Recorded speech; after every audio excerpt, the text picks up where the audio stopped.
thing because I'm just very anal about like color grading and all that stuff, and so I would just do everything shoot in raw, and then I would also do just all kinds of crazy stuff that just took way too much time, and then I got bored with it. So, Were you color? You were color grading for the podcast then too. mhm. Yeah, so we were shooting, I think when we were shooting, like doing the filming aspect of it, we were shooting 6K raw, which is stupid. I should have just done 1080 because nobody gives a shit about what it looks like. As long as it sounds good, that's all that matters. As long as you put like more money into the audio side of things, like people will forgive the shittiest video. So I did a bunch of audio because I have an engineering background too, like audio engineering, and did that forever, and then got into video. But yeah, that just got way too much.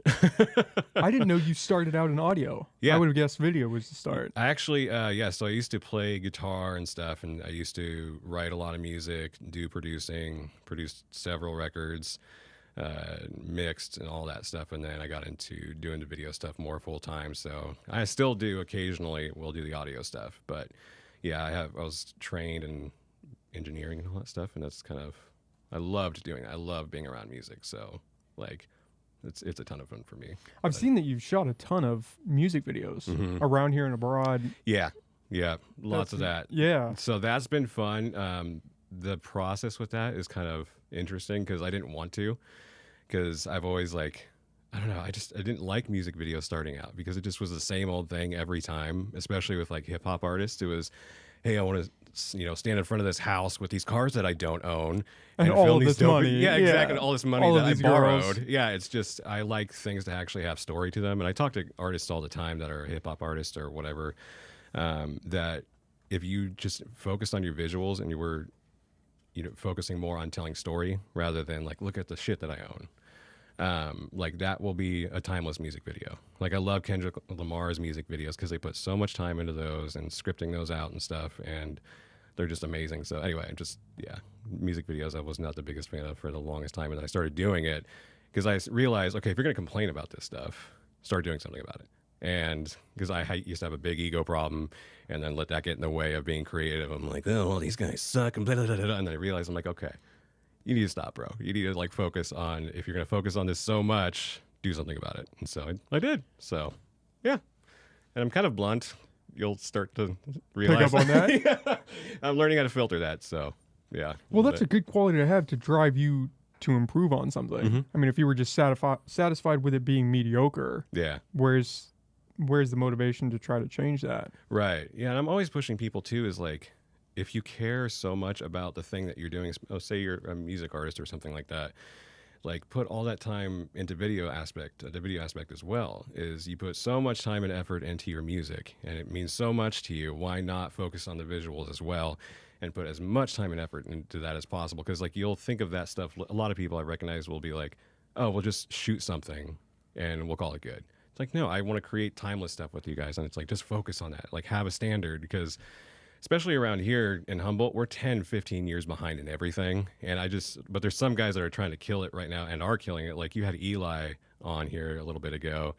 Like his whole crew is Killing really, it. they're like destroying it right now. And so that's super good to be doing. That's a great example of what to do, especially in this area. Cause I go down to LA and it's just way ahead of us. Here it's like an episode of Doctor Who. It doesn't know where in its timeline to exist. And so it's just all this, yeah, it's just interesting. So, Yeah, I think that sums up Humboldt County pretty well. yeah, I feel all kinds of things about Humboldt, so I'm going to be careful. But I love being here, I will say that. It's just, it's time for some upgrades, for sure. Is it challenging trying to do what you're doing up here? I mean, obviously you have the visual background, and it's beautiful up here, and it's great in that aspect. But as far as talent or opportunity, does it get a little more challenging? It does, yeah. Because down in LA, I mean, you have so many people that want to work and do things, like so many actors that are willing to do things for free, which is great. But there's a lot more of a community down there with filmmaking than there is up here. And the guys and girls up here, it's kind of hard to connect with, because when you do find those people, they have their little bubble and they don't want to go outside of that. And I'm all about community and lifting each other up. And it's like, okay, if I have skills and talents that can help you get to the next level, I will gladly serve that vision.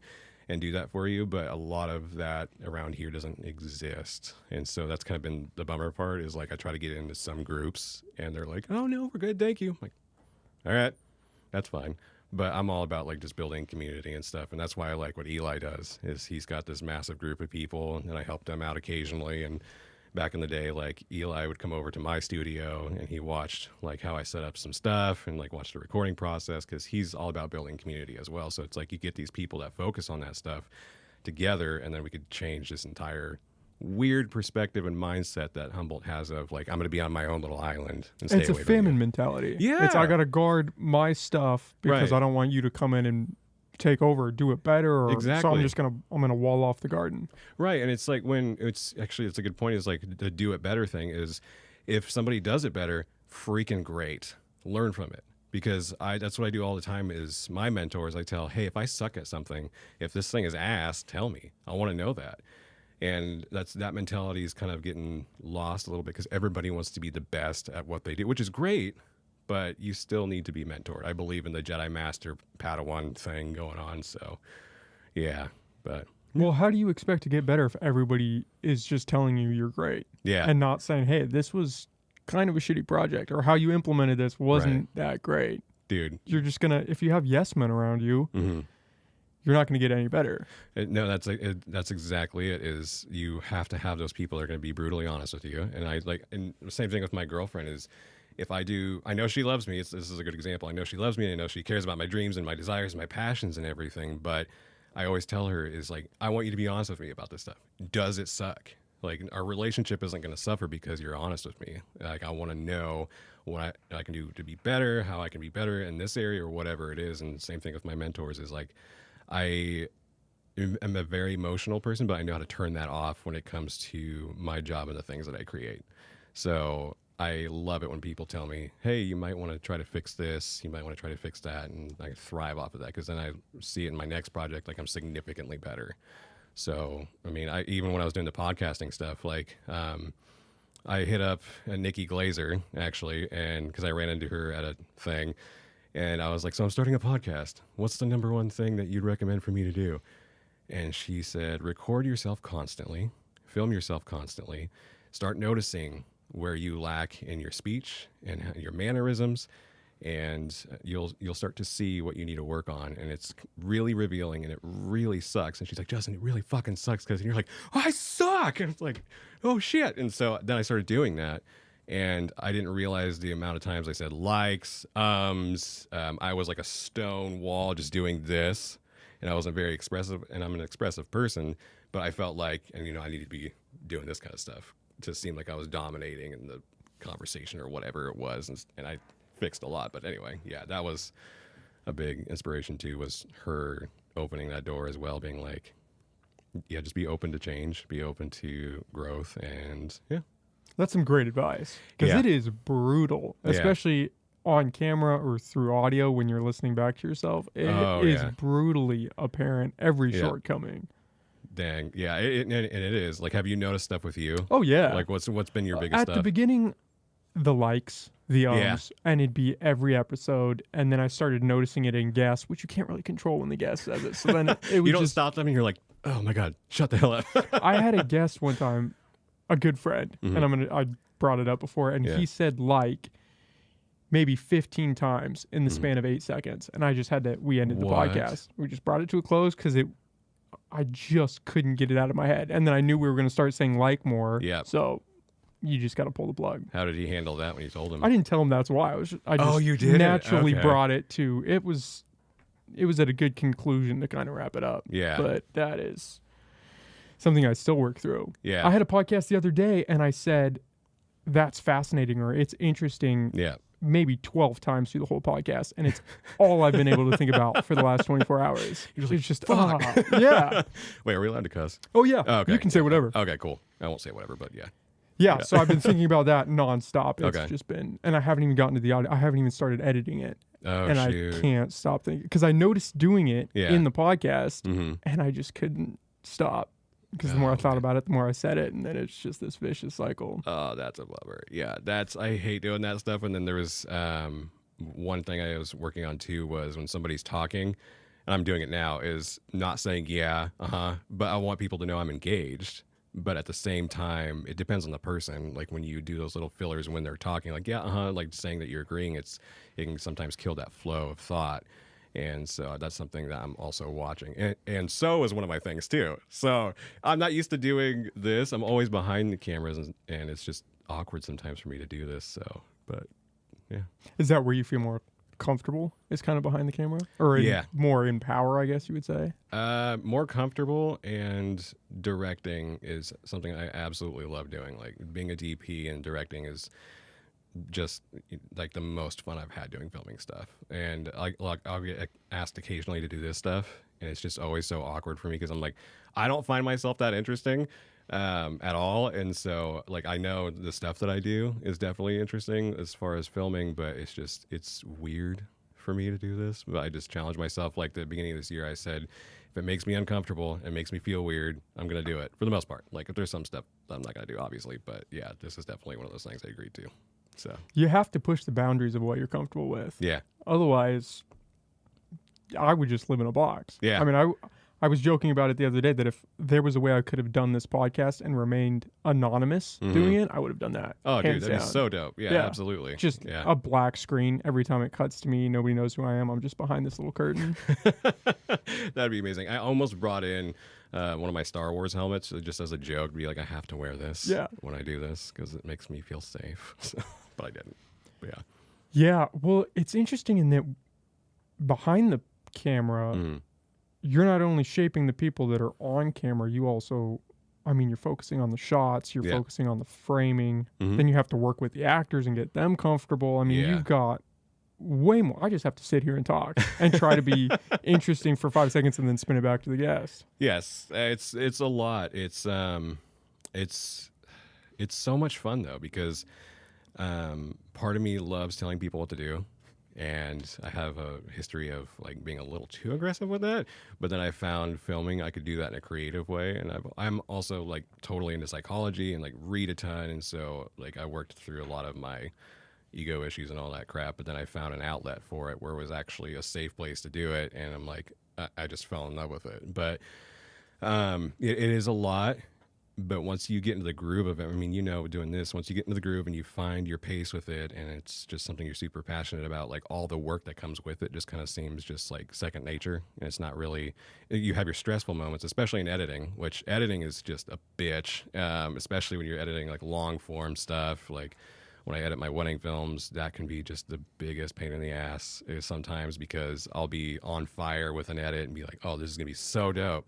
And then I realize, oh, this doesn't make sense anymore. And then I have to like take a break and then just stop freaking out and stuff. Editing is insane. But yeah, but I love doing that stuff. It's a lot of fun, especially directing and being a DP. Like I can do that all day long. And it's a lot of technical stuff too. Like I go into rooms and restaurants and whatever else, and I'm assessing lighting. Like, okay, what's the color temperature of this? Why did I light it like this? Like this is kind of dumb because it makes it feel like an interrogation scene. Like I'm always doing that in every environment that I'm in.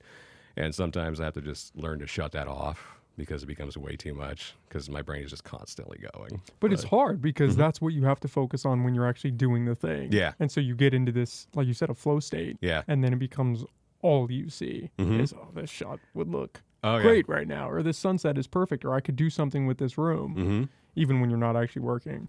Yeah. Yeah. That's like, even with watching movies and stuff is, like I'll do this. I have a rule is the first time through, I'm watching it purely for pleasure.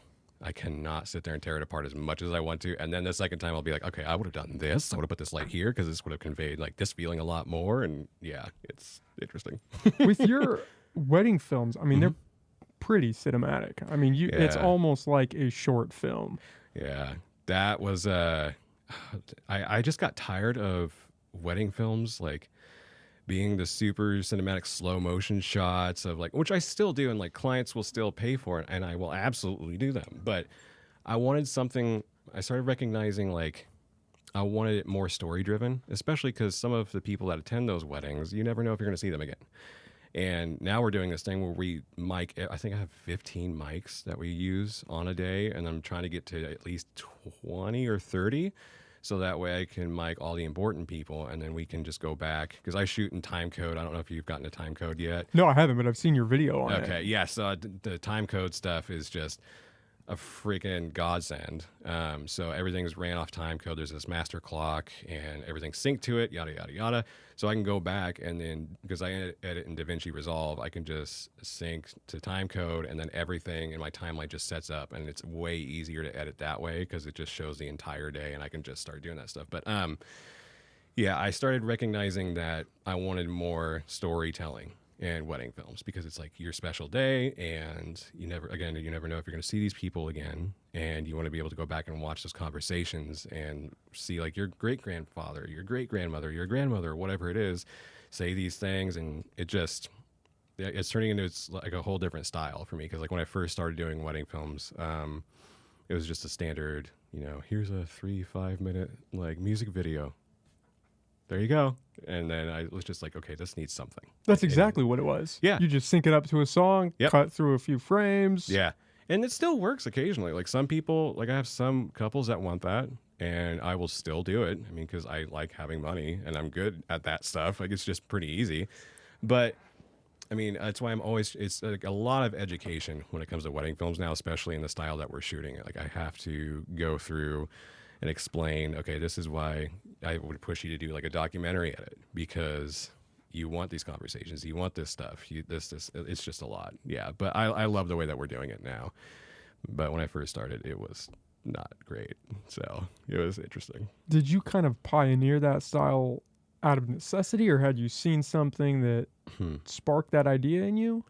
Well, I thought about it a while ago, and I just didn't like make the jump on it because, and this is something in my personality that I've been working on for a while, is I'll get too scared to try something new. And then ergo my whole starting this year with like, okay, if it scares me, I'm going to do it. I thought about it a couple of years ago, and I was actually going through my journal. And if you don't journal, I encourage everybody to do that. I was going through my journal, and I wrote down that I want to start changing wedding films. I wanted them to be a little bit more story driven and not so flashy and what everybody else is doing. And it's actually a friend of mine out of Texas, Justin Porter. He actually started pushing the more documentary story driven stuff within the last year, and he's just blowing up on YouTube and TikTok and Instagram and all that stuff. And then it was one of those situations where I was like, damn it, like I should have just jumped on it when I thought about it, because now he's blown up and he's killing it. So we had a call like a couple months ago and talked about it, and he even told me, he's like, dude, you shoot the same as I do, and if not better, and you just should have jumped on that stuff. He's like, you should still do that. And so that's what I've been kind of moving everything toward, is just that. So, and it's been great. Like, I get couples that are like, I'm so glad that we had that conversation because I missed this, and this. And I just care about people having it in general. Like I love behind the scenes stuff. I love all that jazz. Like I got asked to do several behind the scenes videos for people for their films and all that because I just love following the story. I love listening to people. That's why I had the podcast for a little bit, because everybody has a story and I love listening. Like that's my favorite thing to do, is like I don't care to talk all that much, but like obviously I said yes to this, but I love being a sponge. And I love listening to people's passions and desires. And so with the wedding film stuff, I love love as well. And so being able to be on the day and like ask questions like, hey, you said this earlier about your husband or your future husband. Like, why? Like, why does he mean that much to you? Like, what do you mean? Like you this, and this, and it just turns into this whole story. And I love that because especially when this is going to get nerdy, but especially like when you can tell like, the couples, they're like truly each other's choice, and it's not one of those things where it's you just got married to get married kind of thing. I'm not saying everybody does that, but you can just feel there's this tangible thing of when the two people choose each other. And I love getting conversations and stories out of them when it's just like that thick, and it's awesome. So have you had a couple of those where you're sitting there placing bets like, this is not, we might last a couple of days, but this is not going to pan out? I mean, to be honest, and I actually asked them permission a while ago to talk about it because they even knew, and they were just doing it and it was sad. They were doing it because it was expected of them from their families. and they just kind of like went along with it and just did it to please everybody. And because we actually talked about it in a podcast a while ago. And that, I think that was the only couple, and that was kind of a bummer. But I don't like sit there on the day and take bets, because that would just like throw me off my game. And then I'd be like, okay, because I like at the moment that I did that, I know I'd stop putting the effort into doing it, because it's just like, man, if you guys aren't going to choose each other, then why am I doing this? Why did you hire me? Like, I've been through some crazy stuff with wedding films though. Like, there's been some really interesting situations as far as like people wrestling during receptions and stuff. Had a groom one time, he got mad at his best man and like suplexed him into the ground, and that was a fun one to watch. But yeah, they get crazy sometimes. Did that make the wedding cut? No. God, no. The best man actually went to the hospital because he cracked his head open and stuff, and I did get permission for that one too. I actually even signed a waiver. Yeah, speaking of waivers. And so, yeah, because I wanted to talk about that story a while ago, and it was insane. Like, everybody was having a great time. They just got way too drunk. And then next thing you know, they're just starting to say things to each other. And then the groom's just like, hey, you know what? And then just suplexes him, cracks his head open, and goes to the hospital. Yeah, weddings can get a little dicey sometimes. Yeah. That's why you have to be really good with people. That's why I love psychology too, is just, I'm a huge people watcher as well. That's just like one of my big things. And so it's helped a lot with weddings, because I know, okay, this is how this person needs to be talked to. Like, I know how to diffuse this situation, yada, yada, yada. And so, yeah, they can be pretty nuts for sure. This idea of having it be driven by the story, are you going in with an idea of the arc for that? Or are you meeting with the groom and bride beforehand to try to get a feel of the direction you want to take it? Or does that come out through all of the footage that you're recording? I usually try to meet with people way beforehand if they're into it. There's some couples that I get where they just want a highlight wedding film and that's it. They don't want to do anything about, the story-driven stuff, and it's totally fine. But then that's why I also filter out couples. Like, we'll do consultation calls, because I'll say no to weddings too, because if we're not going to vibe well, then on the day we're not going to vibe well, and I don't want to take away from that day. And because I have a dominant personality and stuff, and so it's like, if that sometimes that kind of gets not in the way, I don't know how to phrase that, I'm just dominant, and then you get somebody or a couple that's super sensitive, they're not going to do well with me, because I'm like, all right, so can we try to do this, can we try to do that, like, what and so so it just, what was the question again? Sorry, I got so distracted. Just the arc of the story. Oh, arc of the story, yeah. You weave it incredibly well. I mean, it all fits perfectly. Oh, thanks, man. Yeah, that's so it comes from a lot of the meetings that we have beforehand. Like, I'll ask them, okay, why did you choose each other? And if I get it was just like we were at the bar and doing our stuff, I'm like, oh, okay, great, which is great. But then I'll get couples where it's just, they'll go into a long thing, and I'm like, okay, there it is. And so I'll actually, if they'll allow me, I'll screen record like a Zoom call or something like that, or even take notes about how they met and yada, yada, yada. Or I'll send them a questionnaire that will, you can fill it in as well, and they'll tell their story there. So that way I kind of have a script or something, and then I'll kind of build the story off of that. And if they allow it, I'll get in touch with the friends, I'll get in touch with the parents and all that, and just kind of get all their opinions and their stories about the couple, and then start weaving that together. And then I'll kind of get something in my head to go off of. So there's a lot of research that I put into, my couples, and one of them actually labeled me the professional stalker. So I actually even had shirts made that says professional stalker on it. So that's kind of how I do the story end of things. And again, if like people aren't into that, then I don't do it. I don't force it on them. But it's also, again, going back to the education thing. A lot of the time, like, oh, get a photographer. That's the number one thing, but you don't think about the video guys, because it's just, it seems like an extra thing, but it's like, you have a still image of the day. I mean, and you probably already know where I'm going to go with this. It's like, you have your still image, but then you can actually relive that entire day and feel everything that you actually felt. And like, images are great. They're dope. And then that quote, what is it? A picture is worth 1,000 words. I'm like, cool, but imagine what the video's like. And so I try to push that quite a bit, and it's fun. So I enjoy it. But yeah. Well, and it's effective, right? Because you can just see the picture, or you can actually hear the person give the speech Yeah. and say the thing. Yep. And then that moment's captured forever. Yeah, and I love doing that. Like, I have had some badass toasts and stuff that have gone viral and some other stuff, and it's just, yeah, I always push everybody, like, do the documentary edit, do the documentary package, because you're not going to regret it. You want to hear all these things, like, and you really, yeah, because you're educating a lot of the time, because a lot of us video guys don't get thought of, and so that's why I'll push things and educate people on my Instagram pages, even though I'm terrible at social media. Like, I'd rather just focus on creating than doing all that stuff. Like, my buddy Tex that does all that, I'm like, okay, good on you, man, but it just takes up so much brain power, and I just would rather use it elsewhere. And it just feels weird marketing yourself or marketing what you're doing. Yeah. It's just kind of off-putting. Well, because I don't enjoy, I want to say this nicely, I don't enjoy the people that are constantly like, look at me, look at me.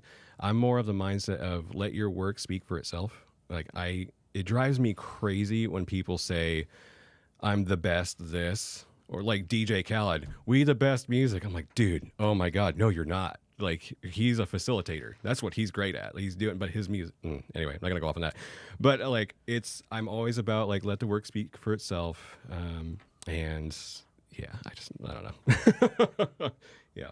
It's harder that way though. Yeah. Because then it's marketing yourself. Not necessarily slow growth, but definitely slower growth. Yeah. Yeah. That's, well, I was talking to my buddy Justin about it, and he's like, dude, you have a good personality. You're funny.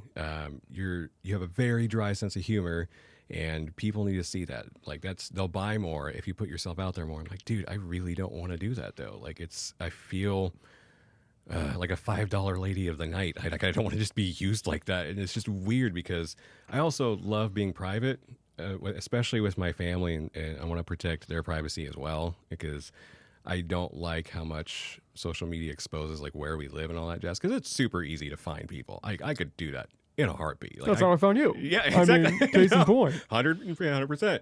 And so, but yeah, I'm getting over it now. Like, I'm getting over the thing of feeling awkward promoting myself, because it's just like, okay, I have a family to provide for. I love doing this, and if the people want it, then the people want it.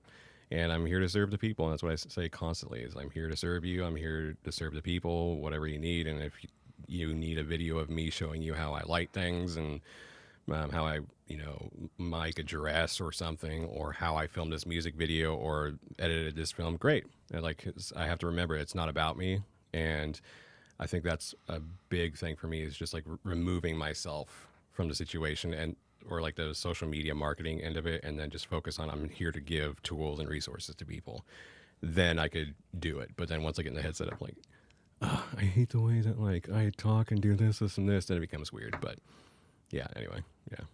Well, if you aren't good at marketing, it doesn't matter how good the product is. Right. Because nobody's going to find it. Exactly. Yeah. And so that's why I just, with my girlfriend, we were talking about that too, her taking stuff over. Like, she just filmed some behind the scenes stuff for me at a wedding we just did. And I'm turning that into reels and stuff. And those are doing pretty well. And so I'm just like, all right, we'll just start bringing her along, because she has an eye for it. And a couple of my other friends have eyes for it. And I just don't have the grid for it. And then once they get all the footage to me, then I can start saying, okay, I know how to market this. Like, I know how to do that, and I can do it for everybody else. Like, seriously, I there's a couple bands that I help with their marketing, and a couple of influencer people find their vision and all that stuff, and help them create everything for them. But when it comes to me, I've always struggled with my own stuff. And so, yeah, but I'm learning slowly.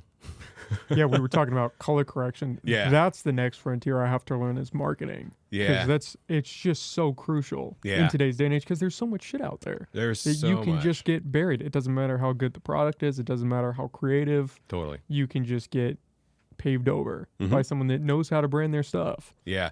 And that's, it's super hard, because there's so much noise out there. And so the people that I work with, like, I tell them all the time, is just be you.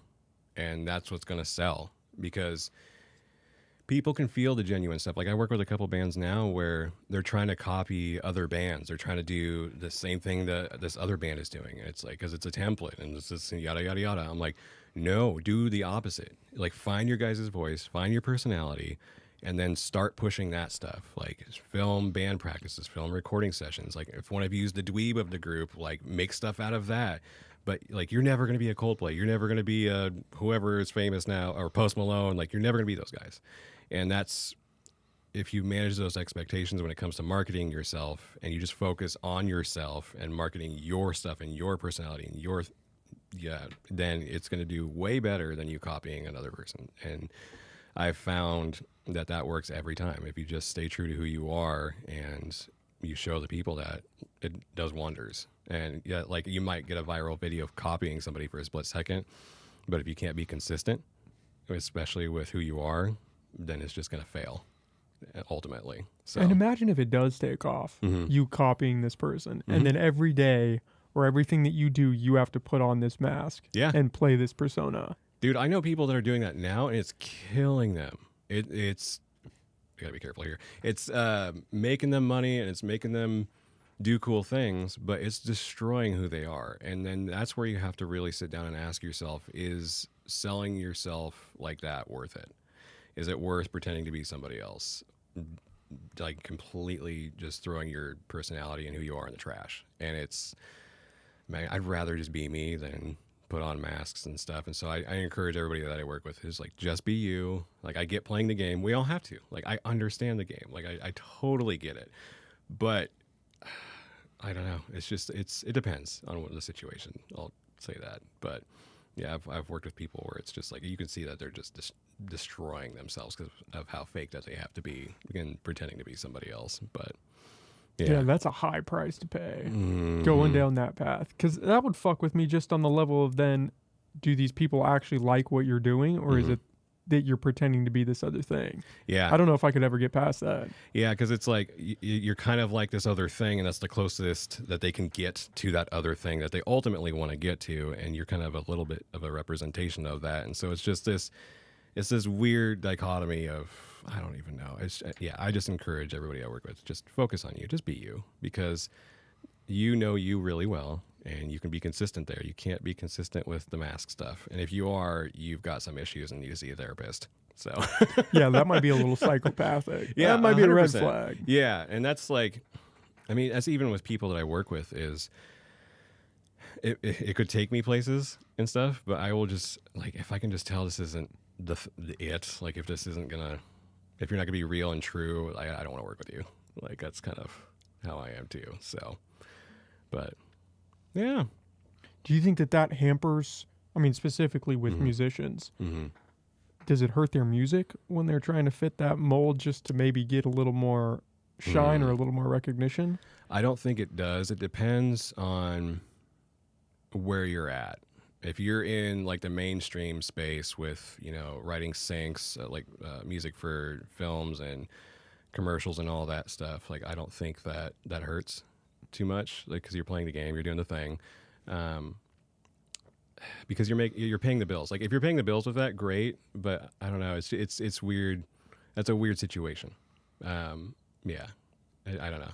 Well, and it's hard in context too, right? Because would you rather work for the next 40 years not knowing if you're going to make it, but trying to be who you really are? Yeah. Or blow up next week pretending to be this other thing? Yeah. And then it just becomes a question of how sustainable is that long term for you? Yeah, you're making money, but yeah, I have a buddy now that he does that. He's just creating song after song, and they've gone places, but we'll talk, and he's just like, I want to do me stuff though. Like I'm just selling this and I'm selling that, and he's paying the bills and killing it, like making great money.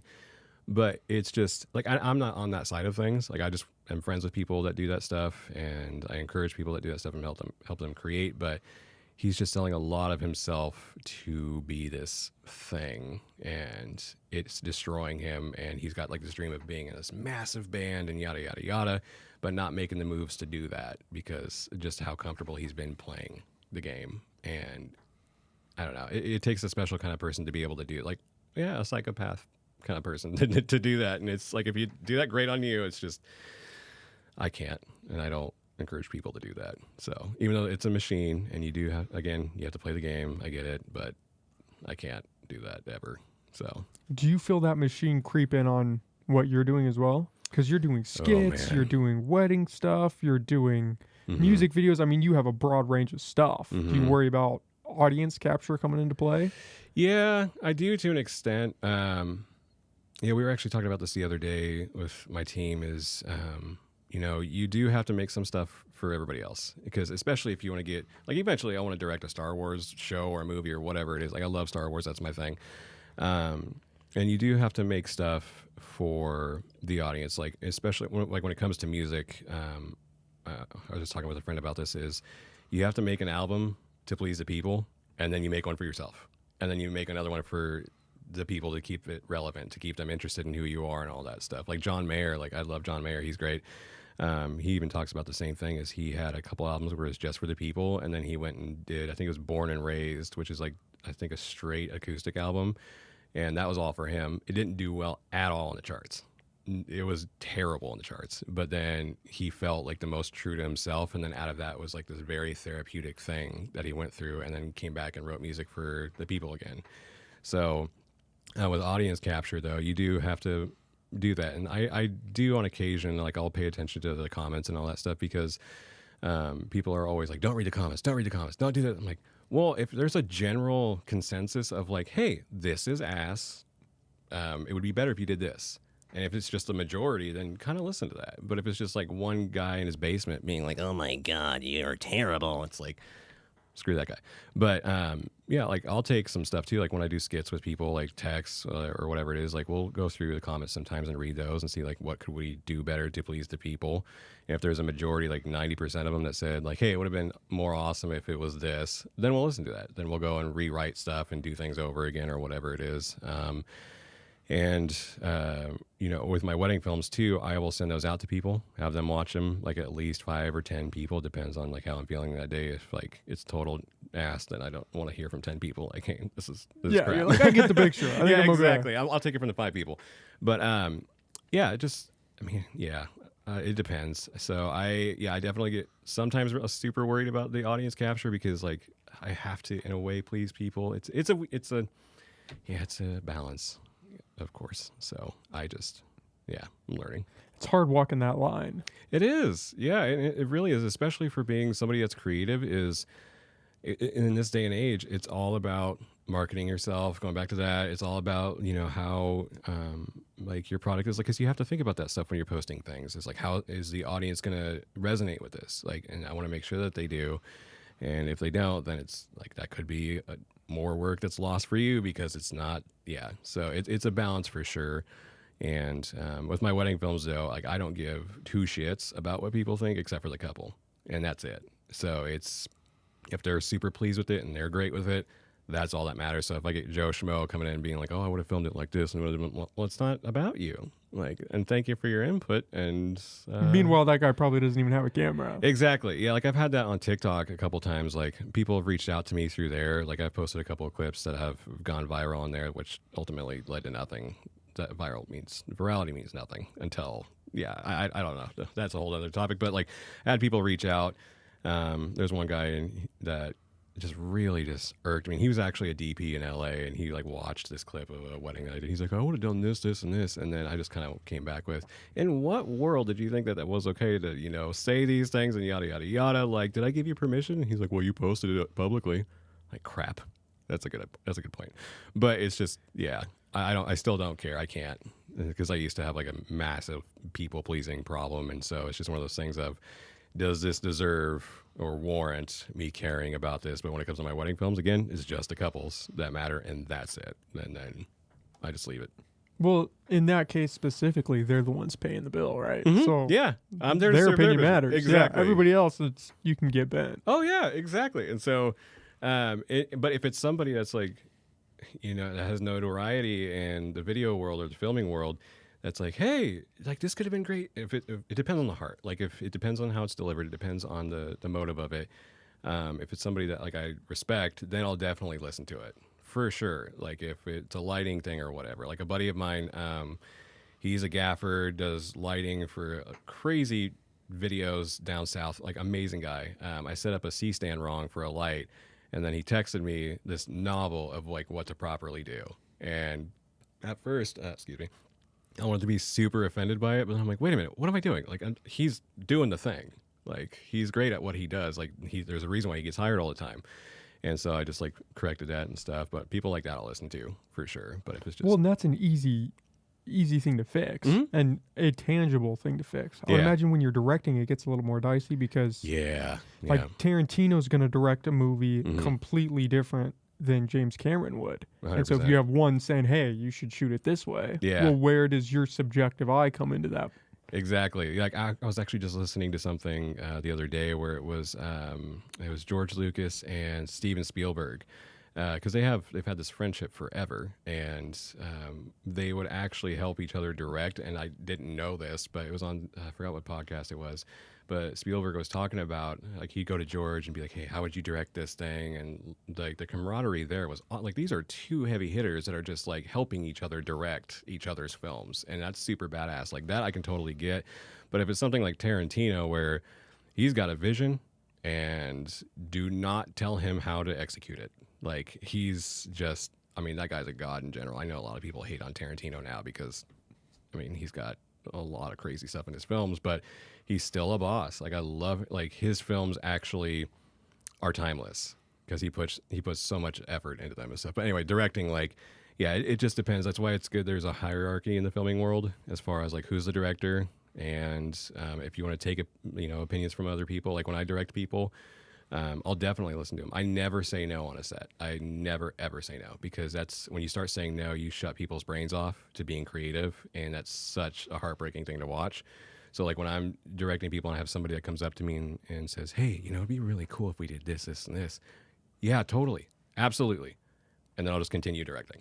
Because, I mean, even with actors and stuff is a couple of the actors I've worked with, a lot of them are super sensitive, and you have to be aware of that.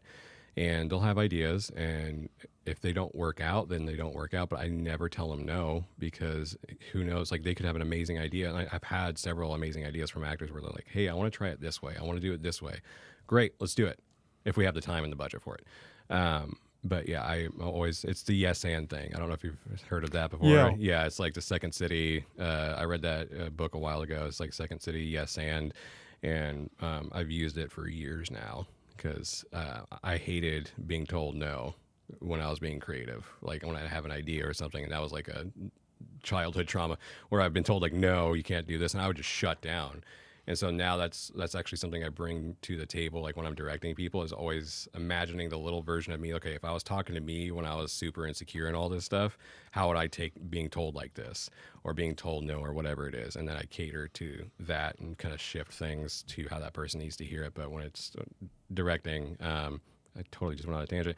But when it's directing, like I will usually tell people I don't want to, like if it's my crew, I don't want to hear that. I don't want to hear you guys say anything about directing. Because there needs to be order.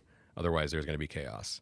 Because if you've got 80 directors on a set or a music video set or whatever it is, like your actors and your performers are going to get so confused.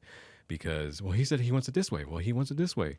And they need consistency. It was just the one, unless you're a dual director thing. Like me and my friend Tex, we do videos together and we'll both direct.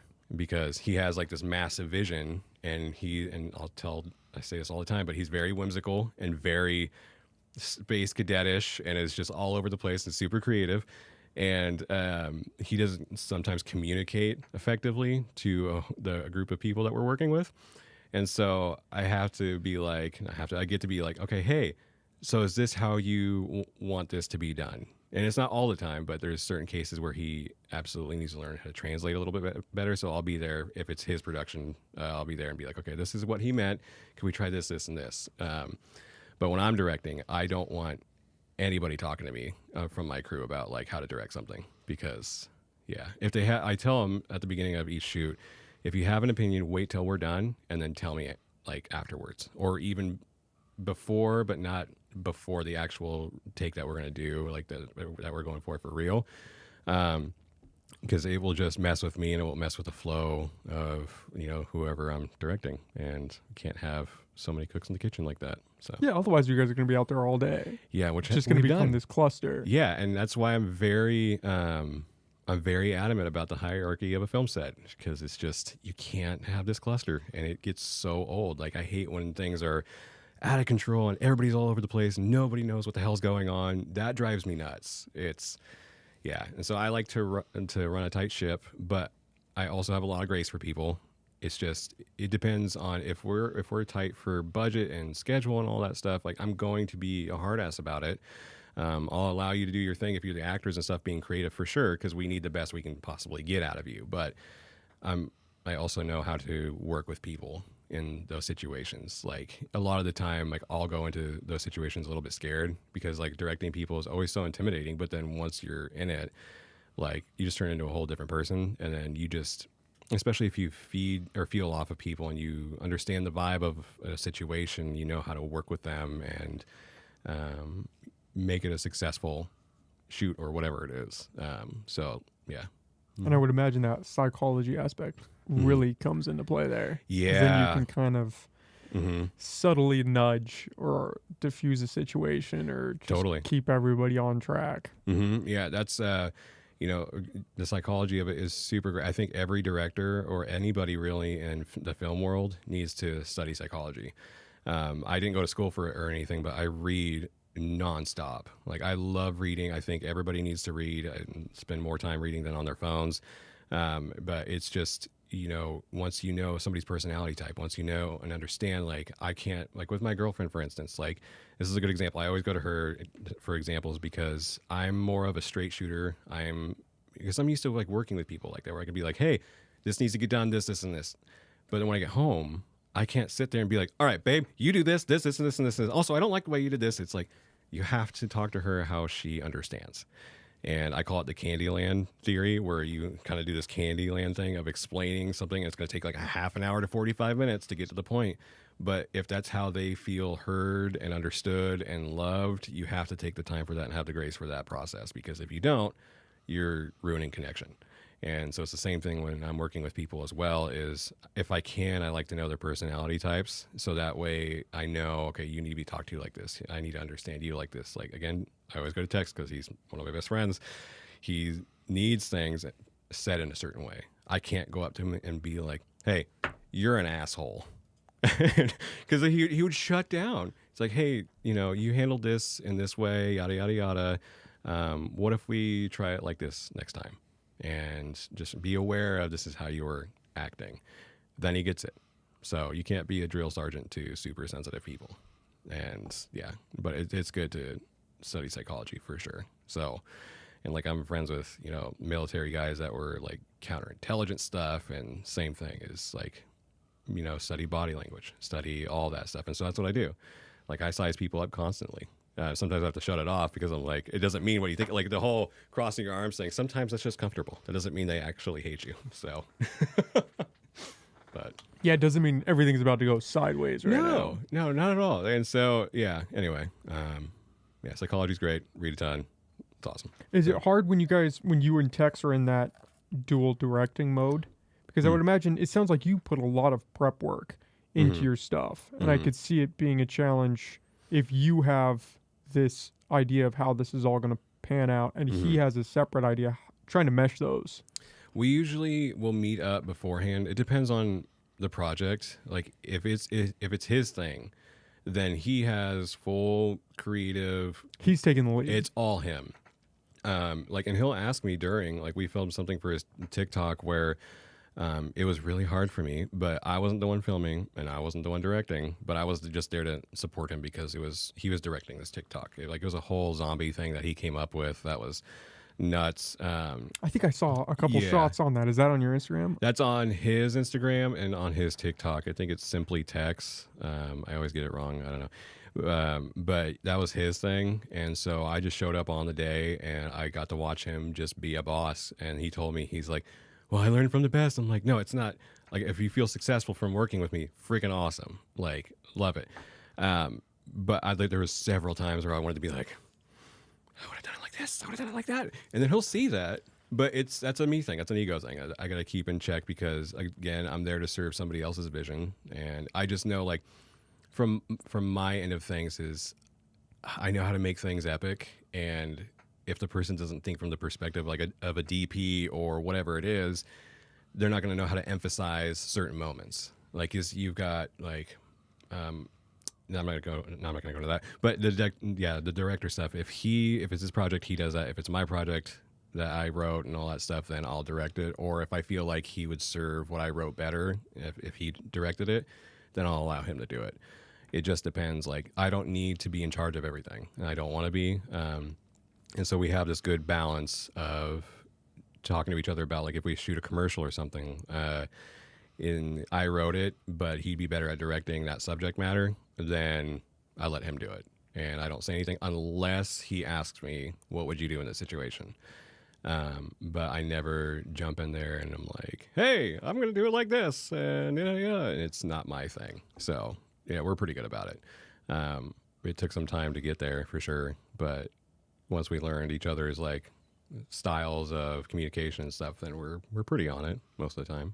Yeah, just trial and error, figuring out where that balance lies. Yeah, it's just like a relationship. You just have to work through it and figure it out and stuff. And so, yeah, for me, when I'm directing stuff though, I don't like it when my flow gets interrupted, especially if I'm super passionate about. Like we've got some stuff that we're working on now where I know he won't be able to direct it because he hasn't gone through the situations that I wrote about. And so you don't want to put somebody in the director's chair that doesn't understand the subject matter if they haven't been through it, because they're going to tell it in a way that's like not true to what it is, like especially what we're writing right now. And so some of the stuff, but yeah, we're pretty good about it for the most part. Mm-hmm. When you're coming up with a script for one of these skits that you guys are doing, what does that look like? Chaos. It's a lot of jittering actually. So if it's with Tex, because I work at Manitoba's 2 Street Music part time, because they allow me just to do my thing. Because up here the filming world isn't like a big thing. I can't do it full time yet. If I was down south, absolutely. But like the Manitobas have been like so good with my schedule and all that stuff because I'm gone a lot. From the store, but it's like a consistent thing and yada yada yada. Creative people know. But Tex will just show up randomly to the store and he'll be like, "I have an idea."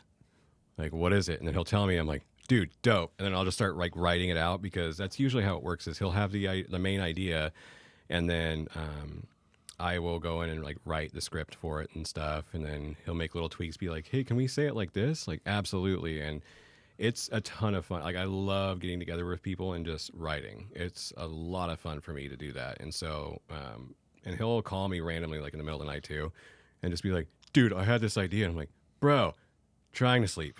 But then if it's a good idea, I'm like, "Oh shit!" Then let's write this down really fast. Exactly, because I tell people constantly, dude, if you come up with an idea and I don't even care what it is. If you think, "Oh no, it's not gonna be great," write it freaking down now. Because there's been so many things that I've thought of where I'm like, "Oh, this would have been sick," and I never wrote it down. And then I think about it like years later, and then somebody else did it. I'm like, "Shit!" Like, I had this whole idea for a show, this Netflix show, and this blew so hard.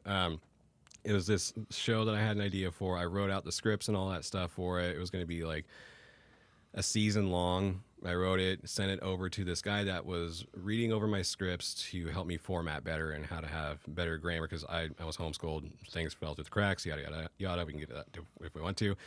But then after I sent him these scripts, I didn't hear from him for a while. And I was like, "Oh, no. Dude, what's going on here?" And I kept writing him. I'm like, "Hey, what's up? I never heard back about these scripts, yada, yada, yada." A couple years later, that idea is on Netflix. And I'm like, "Son of a bitch." And then so I look up who's on like all the credits and all that stuff, and he's there. And I was just like, "Dude, that's so messed up." Did you reach out? Do you still have those emails where you could reach out to Netflix and say, "Hey, I do. By the way." But it's just like one of those things of, do I want to go through that much effort and just battle this out and stuff? Because I can prove the emails and all that stuff, but I don't know. I mean, I actually haven't really talked about it ever since now, to be honest with you. So that's kind of interesting. I just haven't felt the need to, because just there's like been this voice that's been like, don't do it. I usually listen to my intuition because I know when something's up. And so I'm just like, I'm not going to even battle it out because I don't want to have that stress. So, but it was some bullshit for sure. Like I was so stoked on the idea, and then it was executed terribly. It was horrible. Oh, that just makes it that much worse. Yeah, now that I'm thinking about it, I kind of want to go in a hole and cry. Yeah. But like, it was like, because I had this, it was gonna be this dark thing that I just like darker stuff, and so that's just more intense and real. And so it was this idea, but it was gonna be this fantasy thing. And Can you say what it was? No. I can tell you when we're done, Okay, for yeah, sure. we'll say it off absolutely. air. Yeah, I Yeah. can absolutely tell you. But yeah, so it was just annoying, and but anyway, yeah. So the writing That would drive process, me insane. You have a Dude. very healthy perspective of being I don't just want kind of to. zen with it. Yeah. But still, I would be, Mhm. let's burn this shit down. Yeah, and that's how I absolutely want to do that, but then in situations like that, I just ask myself, okay, what is it actually going to do? And if I can't do anything about it, then why am I going to allow this situation to have the permission to have power over me and my emotions? Because I don't want to be reactionary to it. And so, and I try to be like that constantly. Like I'm pretty good with that most of the time, but there's some times where I'm just like, oh, it's on. But yeah. But yeah, that's why I don't really send scripts to people anymore unless I absolutely trust him, and I have like an audio file where they're saying I'm not going to use this for my own gain and stuff, and so, or sign an NDA or whatever it is, some kind of waiver. With text, I never worry about that because I mean, actually, I think we do have a video where we're talking about how we're never gonna like steal each other's ideas and run with it without each other, and that's kind of like the brotherhood that we've developed. Is I always tell him where I go, you go, and like that's how it's always been. And so our writing process though it's just chaotic but so much fun, because he brings that whimsical crazy side, and then I'm like all right, now we need to sit down and just organize all this stuff. And I can be like that too, but I'm a little bit older than him, so I kind of understand like how to harness that a little bit better. You can focus the scope a little bit more. Yeah, but if I get an idea and I'm like banana sandwich about it, like, and you can even ask my girlfriend, like I will go nuts with the idea. I'll walk around the house like pacing all over the place. I'm like, okay, if we do this way, and then oh my god, this is so dope if we do this. And she's like, okay, have you written it down? No, not yet. Well, you need to start doing that. And so like if I'm super passionate about the idea, I like will just get the whole thing out verbally and then forget to write it down, and it just sounds awesome and everything. And but that's why I'm way better about, okay, the moment I start thinking it, like I just bring out my phone and just start writing it down, and then I back that up on the cloud and all that stuff just in case. So but yeah, that's how we do things. Well, that guy doesn't have that. Right. You can take comfort in that because that's why he had to steal somebody else's shit. Yeah. is Oh, he doesn't. man, yeah. He doesn't have that, and Well, it's karma so catches dumb. up eventually. I hope so. I hope it does. But then again, it's like, I want to ask him, why did you feel the need to do that? Like, Well, why because did he you can't think come that? up with his own shit. What'd That's you exactly think? why. If you could find him for me. I have gotten pretty good at digging, so Okay, yeah. I could have been a private investigator in the past I will tell life. you when we're done what his name is, and then you can hunt him down. And then if he goes missing just randomly, then I don't know what happened. Yeah. Yeah, we'll just cut that part out of the podcast. Yeah. It's impressive that hasn't made you jaded or a little more cautious of working with somebody else. It has, in a sense, like there's been quite a few things where it's been a lot of almosts, and that has made some things jaded a little bit, and I have to be very aware of that because, one of the things is when I meet certain people, like, oh, we should work together sometime, we should do this, this, and this, and all I'm hearing is like, I lack the actual consistency to do something with you, and I'm just saying this because this is the thing to say in the moment, and so I'm just going to cater to the moment right now and just say whatever. Like, I'm pretty good about being aware of that, and I get it too. It's like, again, you got to play the game. I get it. And so, but yeah, there have been opportunities where, man, I've missed because I thought that they were just that situation all over again. Like, I had one opportunity where I was asked to be the assistant engineer for somebody that does some big like Disney movies, like the audio stuff. And at the time I was like, oh no, that's not real. That's stupid. And it's a dear friend of mine was like, no, like he wants to see if you'd be willing to do this if you want to, because this is a great opportunity. And I'm like, nah, I'm good. I know this is going to just turn into this and doing the self-sabotaging thing. And then it was like a real situation, a real job. And I'm like, crap, dang it. And it's because of that situation with the script, because I was just like, no, people are just going to use and abuse me. I don't want to, I'm good. And then turns out that it's become all these amazing movies and stuff. And he's killing it right now. I'm like, shit. So yeah, that's something I've had to work on too. You just have to be aware of it. Yeah. I mean, how often does that happen in the industry? Not people often. just ripping shit off. Yeah, well, yeah, that ripping shit off for sure. And it's just, I mean, that's why, with people down there, like, there's a lot of really, really good people. Like, I work with this group of guys right now down south where they're phenomenal. Like, they're the most consistent. Like, they're always there for me, and they're doing amazing stuff. Like, and they're trying to get me to move down there, but I mean, I got a family here and stuff, and I love being here, and I have the dream of being able to just fly down and do the stuff down there and coming back, and that's what I want to do. Like, I hate LA with a passion. I hate being there as far as a long amount of time. I don't mind visiting occasionally. Like, Malibu is great, love being out there, and like there's a lot more food and good food and all that jazz, but I can't see like having a life there. It's just so chaotic and crazy. Well, especially now, it's kind of just falling apart at the seams. Oh my god! Like last time I went there, I was just driving around, and it just was just solidifying. I definitely don't want to be here. And everybody that lives there, fantastic, great. If it's your lifestyle, awesome. But I also like coming home to where I can just find peace and rest and have my time, and I don't have to struggle to make ends meet. I don't have to work 8 different jobs. Like, I know people that do that. It's like they work 8 different jobs, and I ask constantly, like, for what? For just to afford rent. Yeah, I mean, exactly. It's like I hear what rent is like $2,800 to $3,500 for like a 2-bedroom apartment. I'm like, dude, that's insane. Like, I don't want to do that. And so yeah, LA is just insane. But anyway, the guys that I work with down there are super consistent and love them. They've given me some amazing opportunities and followed through on that. And so that kind of healed that situation, because there was another one too where I was going on in a multi-million-dollar like recording studio deal and was going to build this massive production house where we like trained producers, directors, DPs, all this stuff under one house. And it was like during the COVID time. And we had like, I went down south and met with a couple people and pitched the idea. We were going to buy the space out, and it's already been built and ready to go, and it's just sitting here secretly now.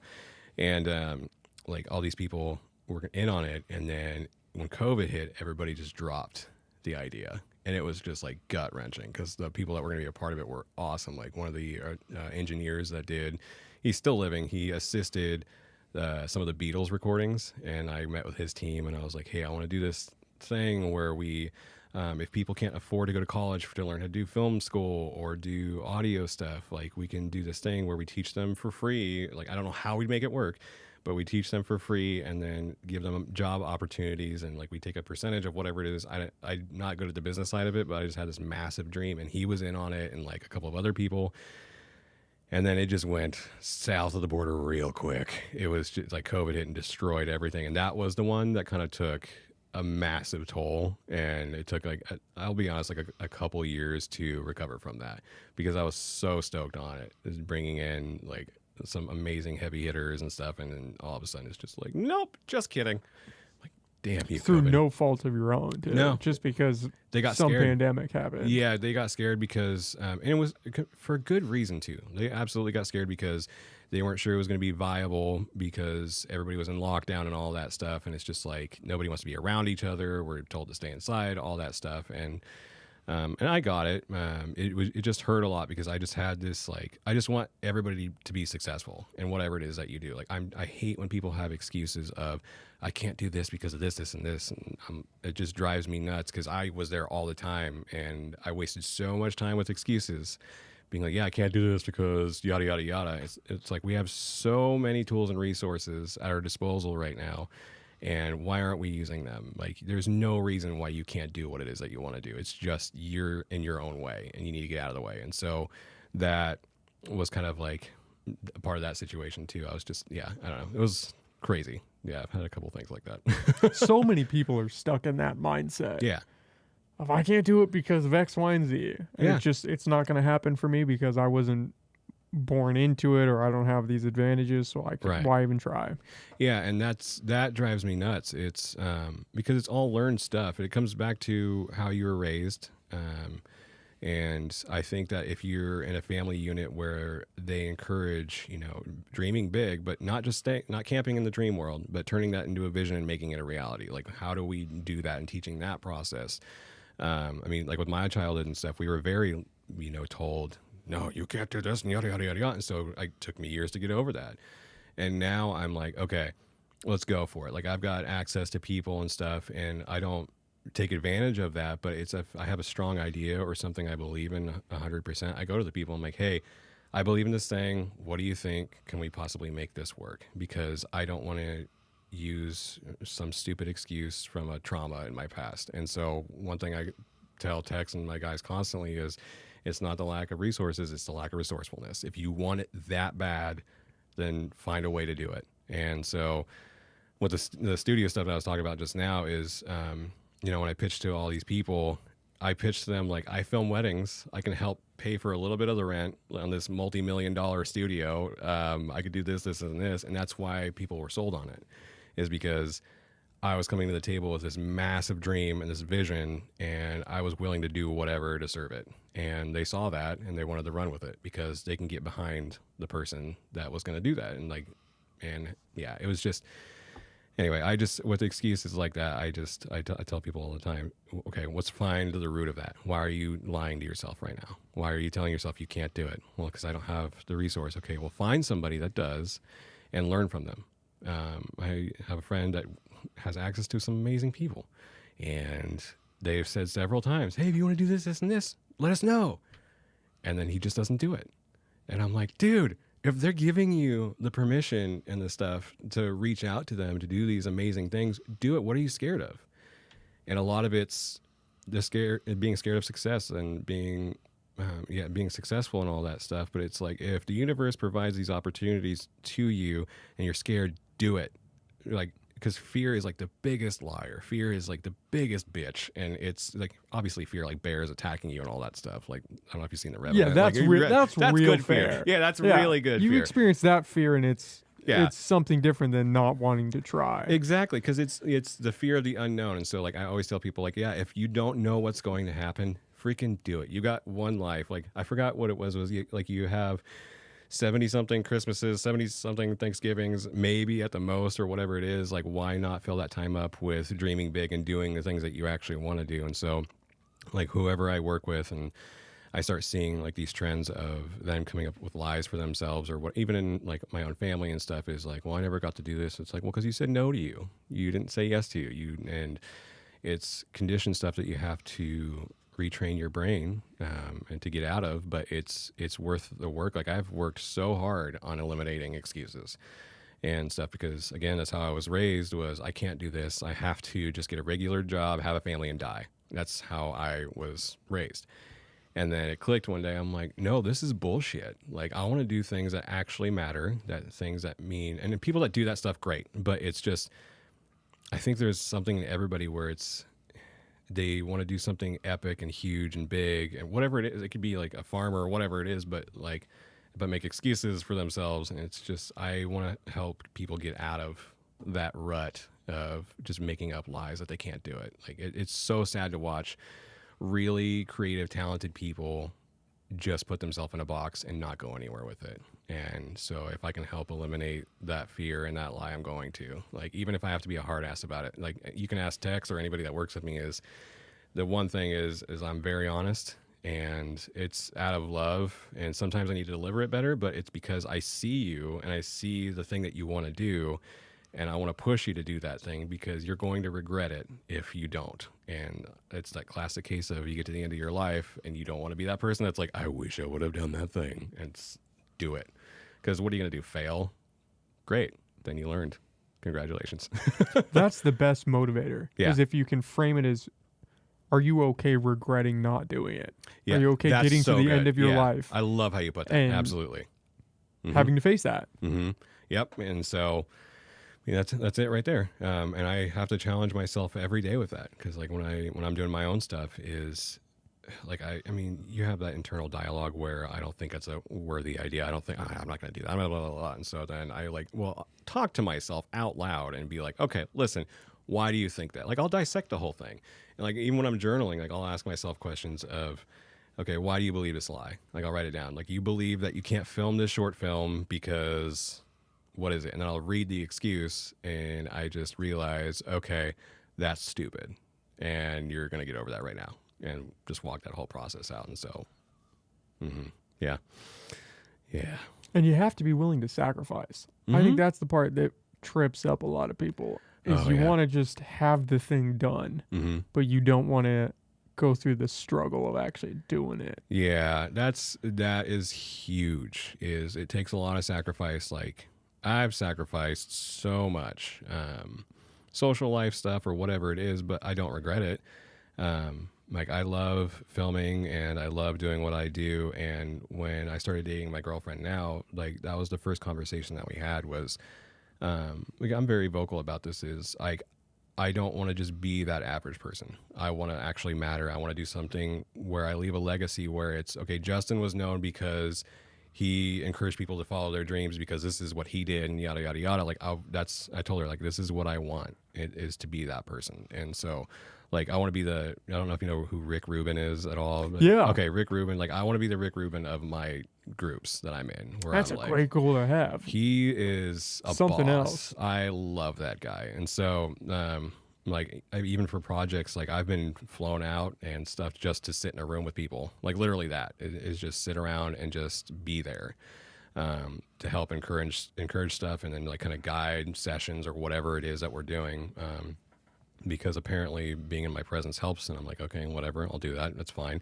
But like the dreaming thing is like, that was so huge for me with my girlfriend now. And she's super encouraging of that. Like she's always like, hey, did you write today? Like, how's your heart doing? Like, how are you making sure that you're making time to do filming and this, yada, yada, yada. And she's super encouraging. But even I was scared about getting in a relationship because I'm like, I don't want to be tied down. Like, I need to do my stuff. And so, but she's been a boss with that. Like, she's kicked ass with being encouraging and allowing me just to be me. And so that I kind of try to instill with everybody else. And if that makes sense. So. It's hard finding somebody that can understand that isn't equally in the trenches of doing it. Yeah. Obviously, I don't know the circumstances of your girlfriend, but when you're talking to someone who just works a 9 to 5, maybe. Yeah. It's just interesting seeing how much time they have after that. And obviously, they fill it with other things. They watch Netflix. They have chores. They do normal human stuff. But then cut to you staying up till 4 a.m, editing, hunched over a computer. Yeah, looking like Gollum, like and you're like, I can't go out on a Friday night because I've got 6 hours worth of footage I have to work through, and nobody else is going to come and do that for me. Right. So I got to sacrifice and sit here and do it.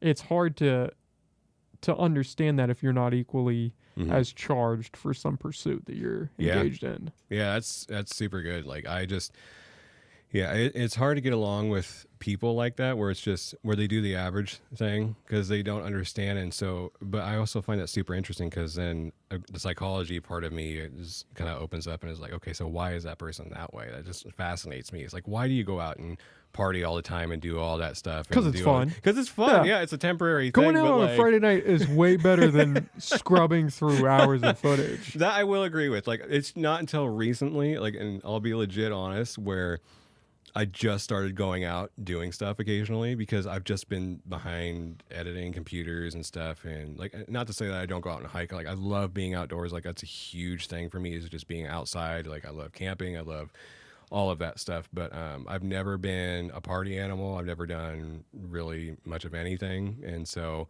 it wasn't until recently where I'm like going out dancing and like learning, oh, this is fun. And like a DP friend of mine said, you want to be better at filmmaking, go watch people in real life and go do things that you wouldn't normally do. Like he said he went on a trip for, I think it was like a year and a half where he just said yes to everything, kind of like the Yes Man movie or whatever it was. He just said yes to everything, and he lived so much life within that 1 year because he was kind of like me, and so he's been like encouraging me to go out and do stuff more and like be in reality because and like even having a family now, it's like okay, I want to make sure I make the time for that stuff, and we go and do things.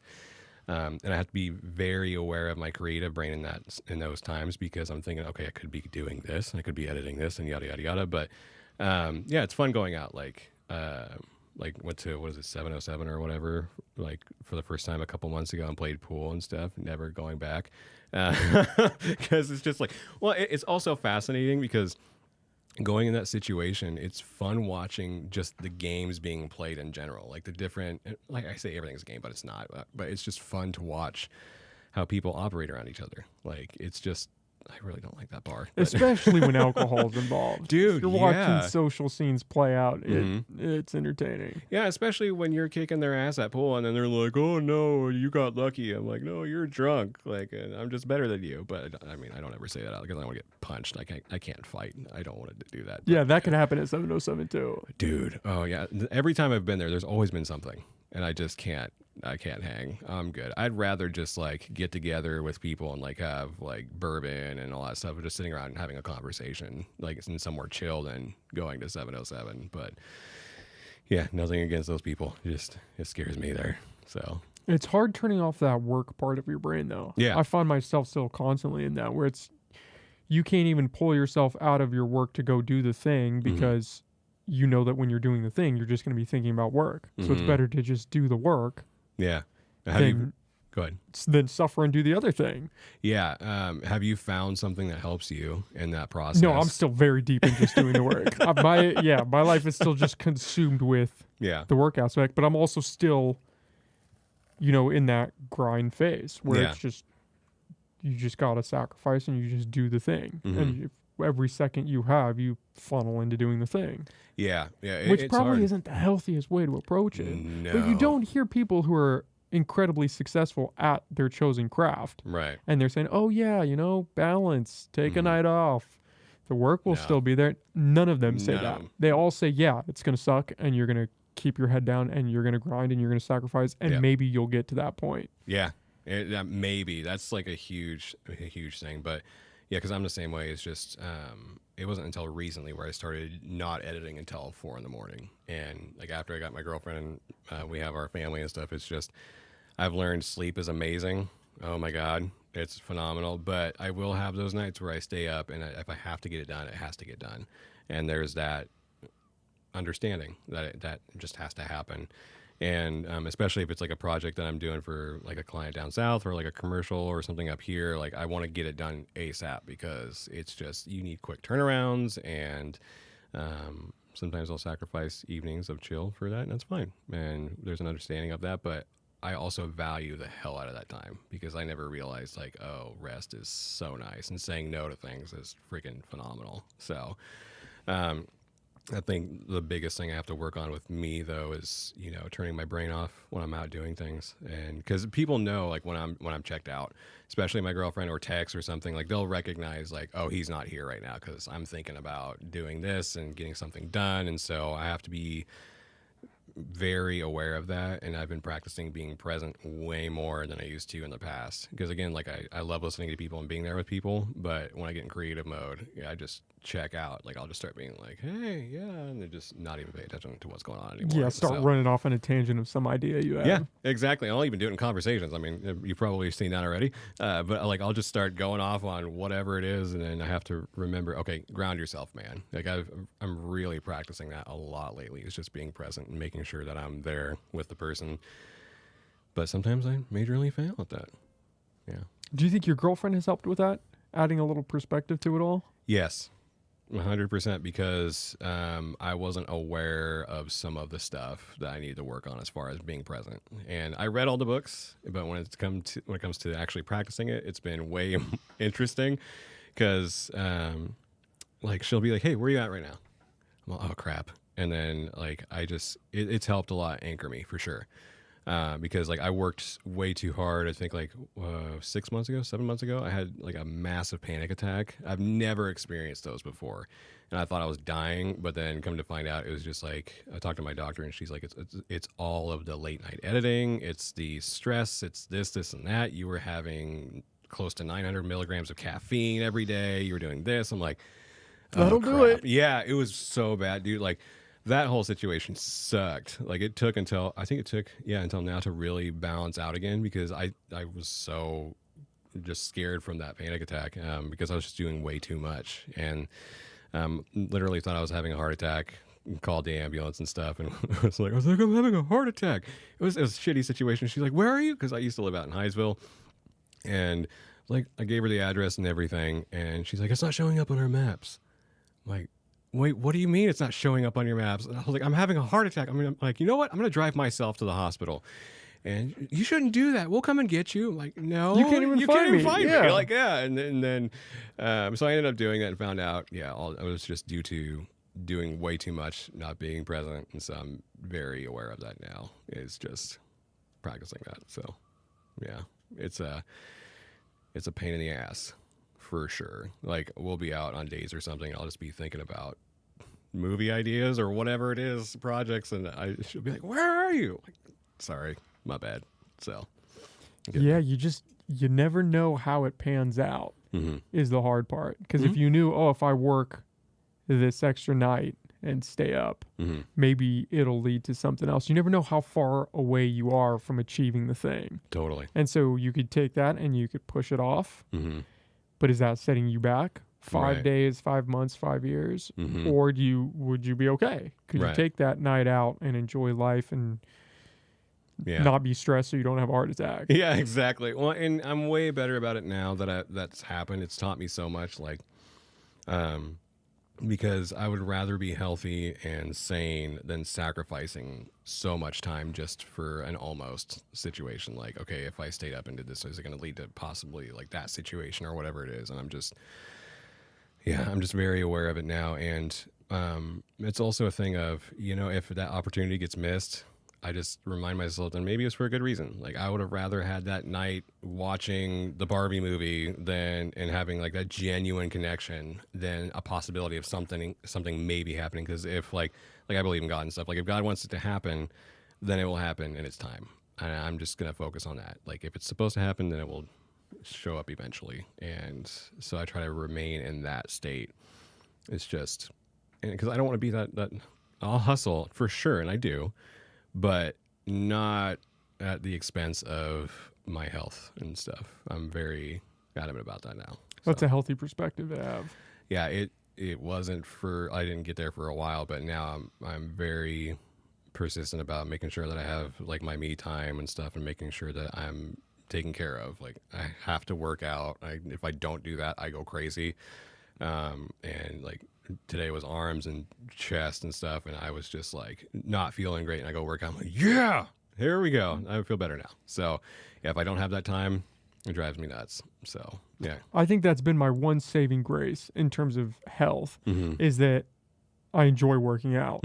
So I normally get at least 6 hours of sleep because any less than that, and you go to the gym and it's just terrible, so bad. So that's health-wise, that's been good. I think I could still work on the social aspect of realizing going out with your friends one night or seeing some friends or doing something with your family is not going to kill you. Exactly. But then you're just thinking about the work.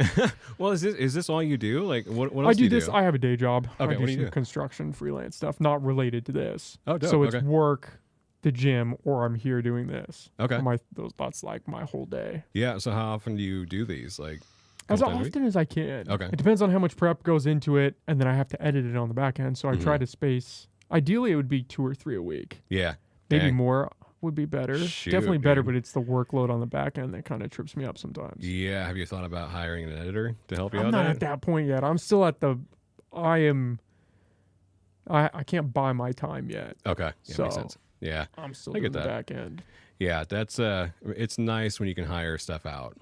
I've done it a couple times where the workload has just been way too much, and then I'll just hand stuff off to people, and it's great. So I don't do it all the time, especially with like our short films and wedding stuff that we do, especially when I know the vision and how it needs to be, then I'll do pretty much everything. But if I feel like, okay, somebody else needs to touch this and do it, then I'll hire that out. But yeah, and with this, are you trying to go like full-time podcasting, or? I mean, that would be great if that Yeah. panned out, you know? What are you doing for that as far as marketing yourself? That's the challenge. I fairly recently, which is not great, Mhm. but started getting into the short game, Mm-hmm. doing TikToks, Yeah. stuff like that, and that gets traction. But Mhm.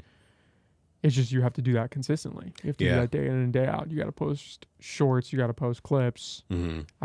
I need to buy a marketing book and like really Dude. dedicate some time to actually learning that art. It's so hard to find something that, because it's always changing. Like all that stuff is always evolving. Yeah, one day the but- algorithm's doing this, the next Yeah. you got to change and do these hashtags or something, or switch to this style. Right. I just decided one day to say fuck it to the algorithm, because I mean, even with the people that I work with and do stuff and post for, like, I just stay consistent with what it is that I'm doing and stop focusing so much on the algorithm. Like, with my wedding stuff, I'll post like, well, with the hashtag wedding film, wedding videographer, yada, yada, yada. But that's pretty much where I keep it. And I don't go around like putting way too much effort into that stuff, because what small audience that I have, they're really consistent.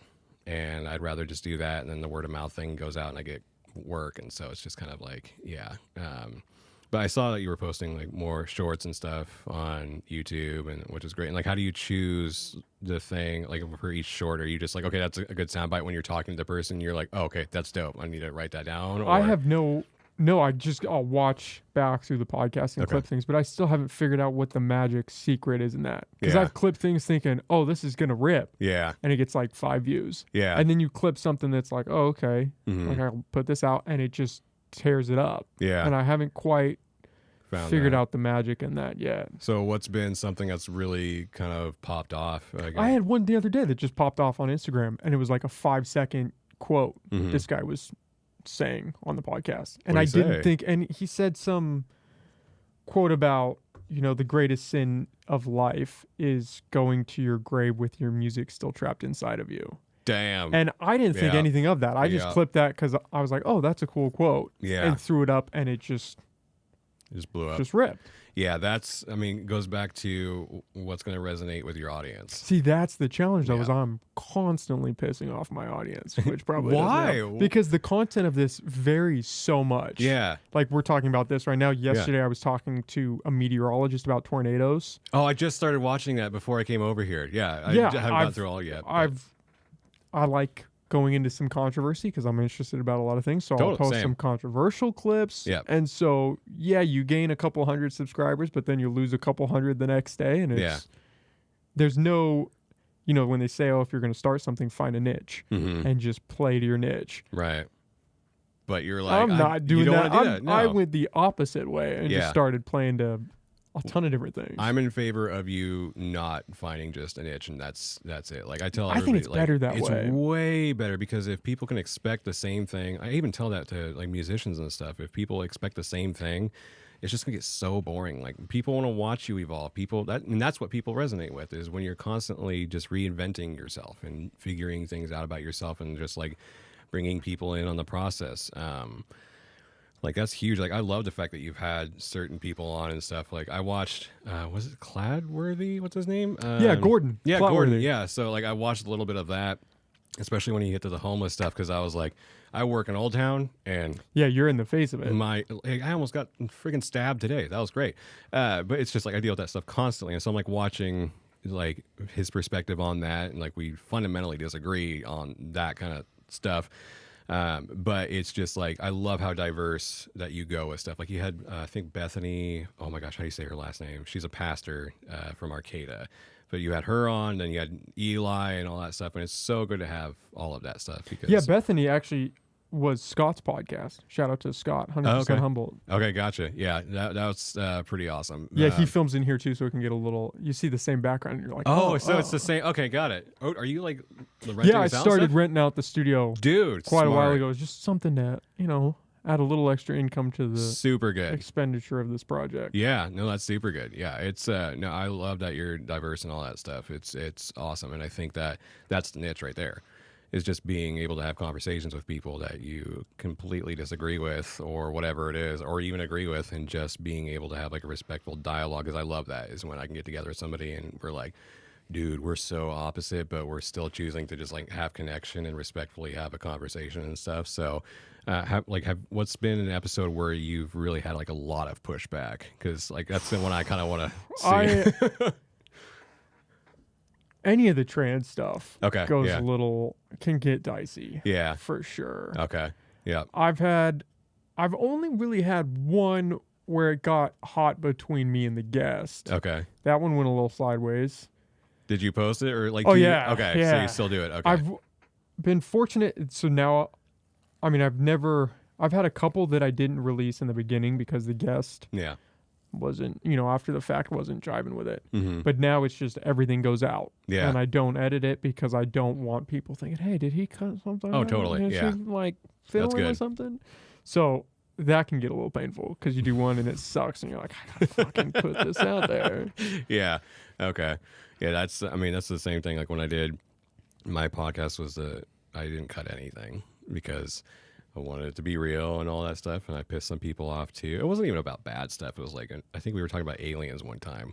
Just went off on a tangent about that, like how we don't know. Like you can think all day long, like, oh, there's only human beings. Yada. And I said something about like the moment that you decide that you think, or that you think you understand God and the creation and all that stuff, and think that that's it. That's when you have a very small mind. And I pissed quite a lot of people off because it's like, we have no idea any of that stuff. And so that's the extent I've gone. I haven't gone as brutal as it's so easy to piss people off online. Yeah. You just have to breathe into the microphone and somebody's going to get mad. 100%. Yeah. It's really annoying. So kudos to you for putting yourself out there and having these conversations because I think they're crucial. Like I love the fact that you're doing this because when I saw your stuff come up, a couple months ago, and I was like, okay, this dude's going to try to become the next Joe Rogan of Humboldt County. Let's go. Like, yeah, you can tell that it's very.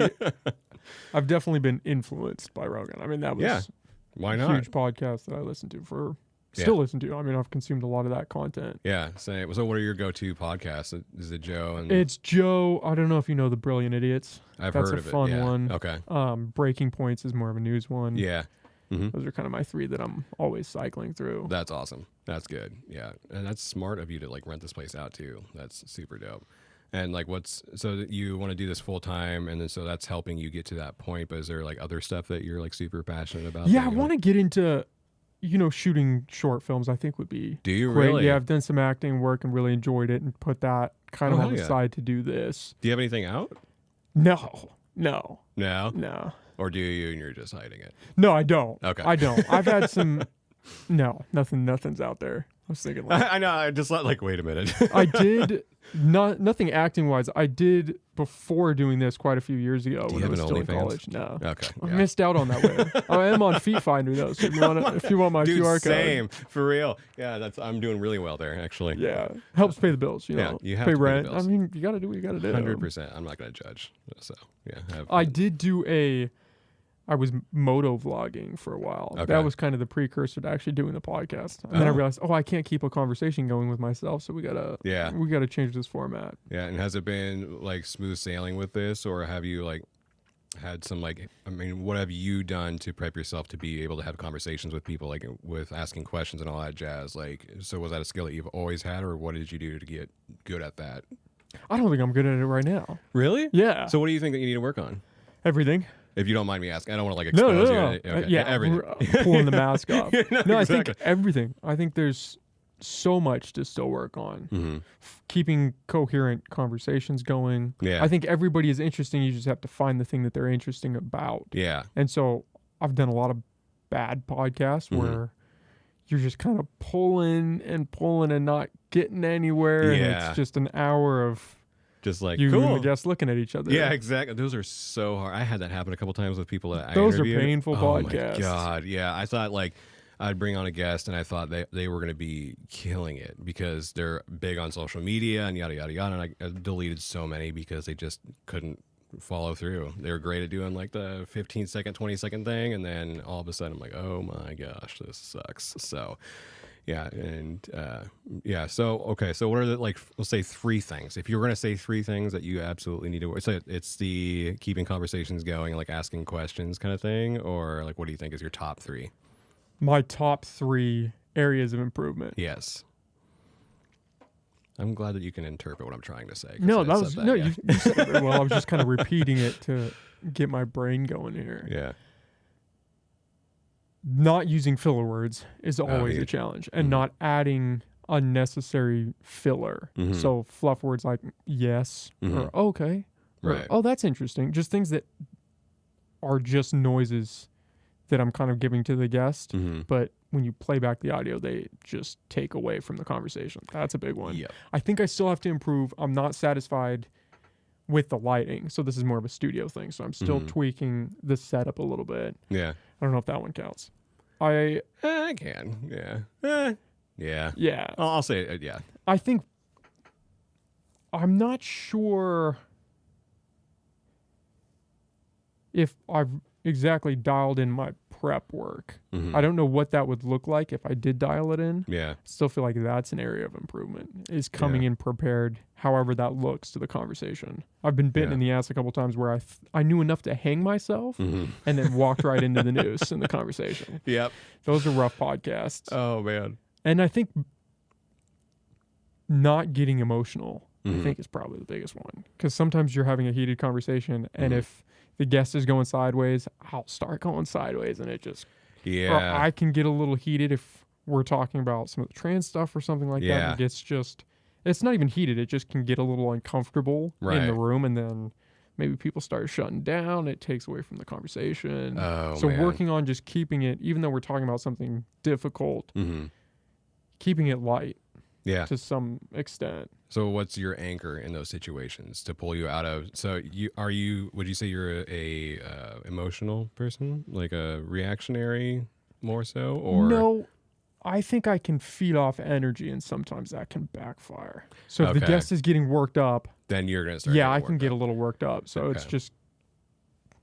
So what pulls you back and makes you realize you have some kind of like end thing? the conversation. You're just like, I'm done. Shut it down. Yeah. Oh, dude. Yeah. Like in those situations, I'll have little reminders like written out or something like that I'll keep with me just to keep me grounded, and so I don't react or anything, or I'll remember something that I read or whatever, because I get in some intense conversations, especially like when it comes to trans stuff or like all that stuff. Like I am just like tread that so lightly, because I don't want people to be reactionary in those conversations. And you got to be able to, like, if I know the person can't hang, I will just tell them, I can tell this isn't going to go anywhere, so we're not going to have this conversation. That's my problem. Yeah. Is I will have the conversation. Yeah, I stop it. Yeah. Because I know that it's just going to be unhealthy and stuff. And if you could foresee that, and I'm not right all the time, but if I can tell body language, if I can tell that they're going to start coming at me, or they are starting to come at me with little things, I'm like, okay, are you capable of having this conversation without attacking each other? And I'll just check in. And if they can't do it, then I will end it, because I don't want to waste my energy on talking to somebody that's just going to start fighting just to fight. Because I always want to have a dialogue where it's just super respectful. And I know it's not going to happen all the time. Like, we're human, we're going to fail at doing that. But like, I want to learn so much from every walk of life, from everybody that does whatever profession. Like, I love, like, with construction stuff or whatever it is, like, we're working with a company now where I didn't really follow construction anything. And then we started doing this YouTube show for them. And I'm learning all this stuff about construction, and I'm like, oh shit, this is so dope. I love like how detailed you have to be to build these houses, yada yada yada.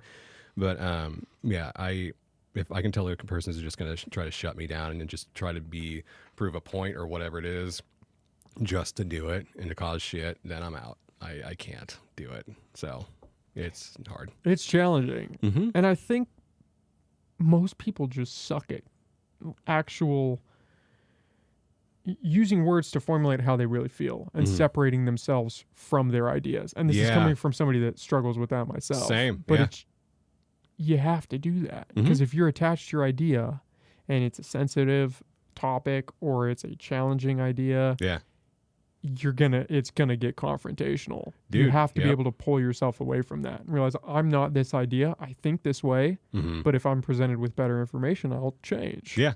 Yeah, and that's I check in with myself constantly in those situations. Like, if I don't know about a subject or whatever it is, I will tell whatever it is. I will say I don't know, but I'm willing to learn, and I always try to remain in that position. Like, because I have friends in the trans community and all that, and like I am always asking. Like, I don't understand your world at all, but I want to, and I want you to explain to me this stuff or whatever it is, and it's done pretty well for me. Like, I've never, like, cause I don't care what the hell you do. Like, I don't give a shit. It's just, I just want to understand.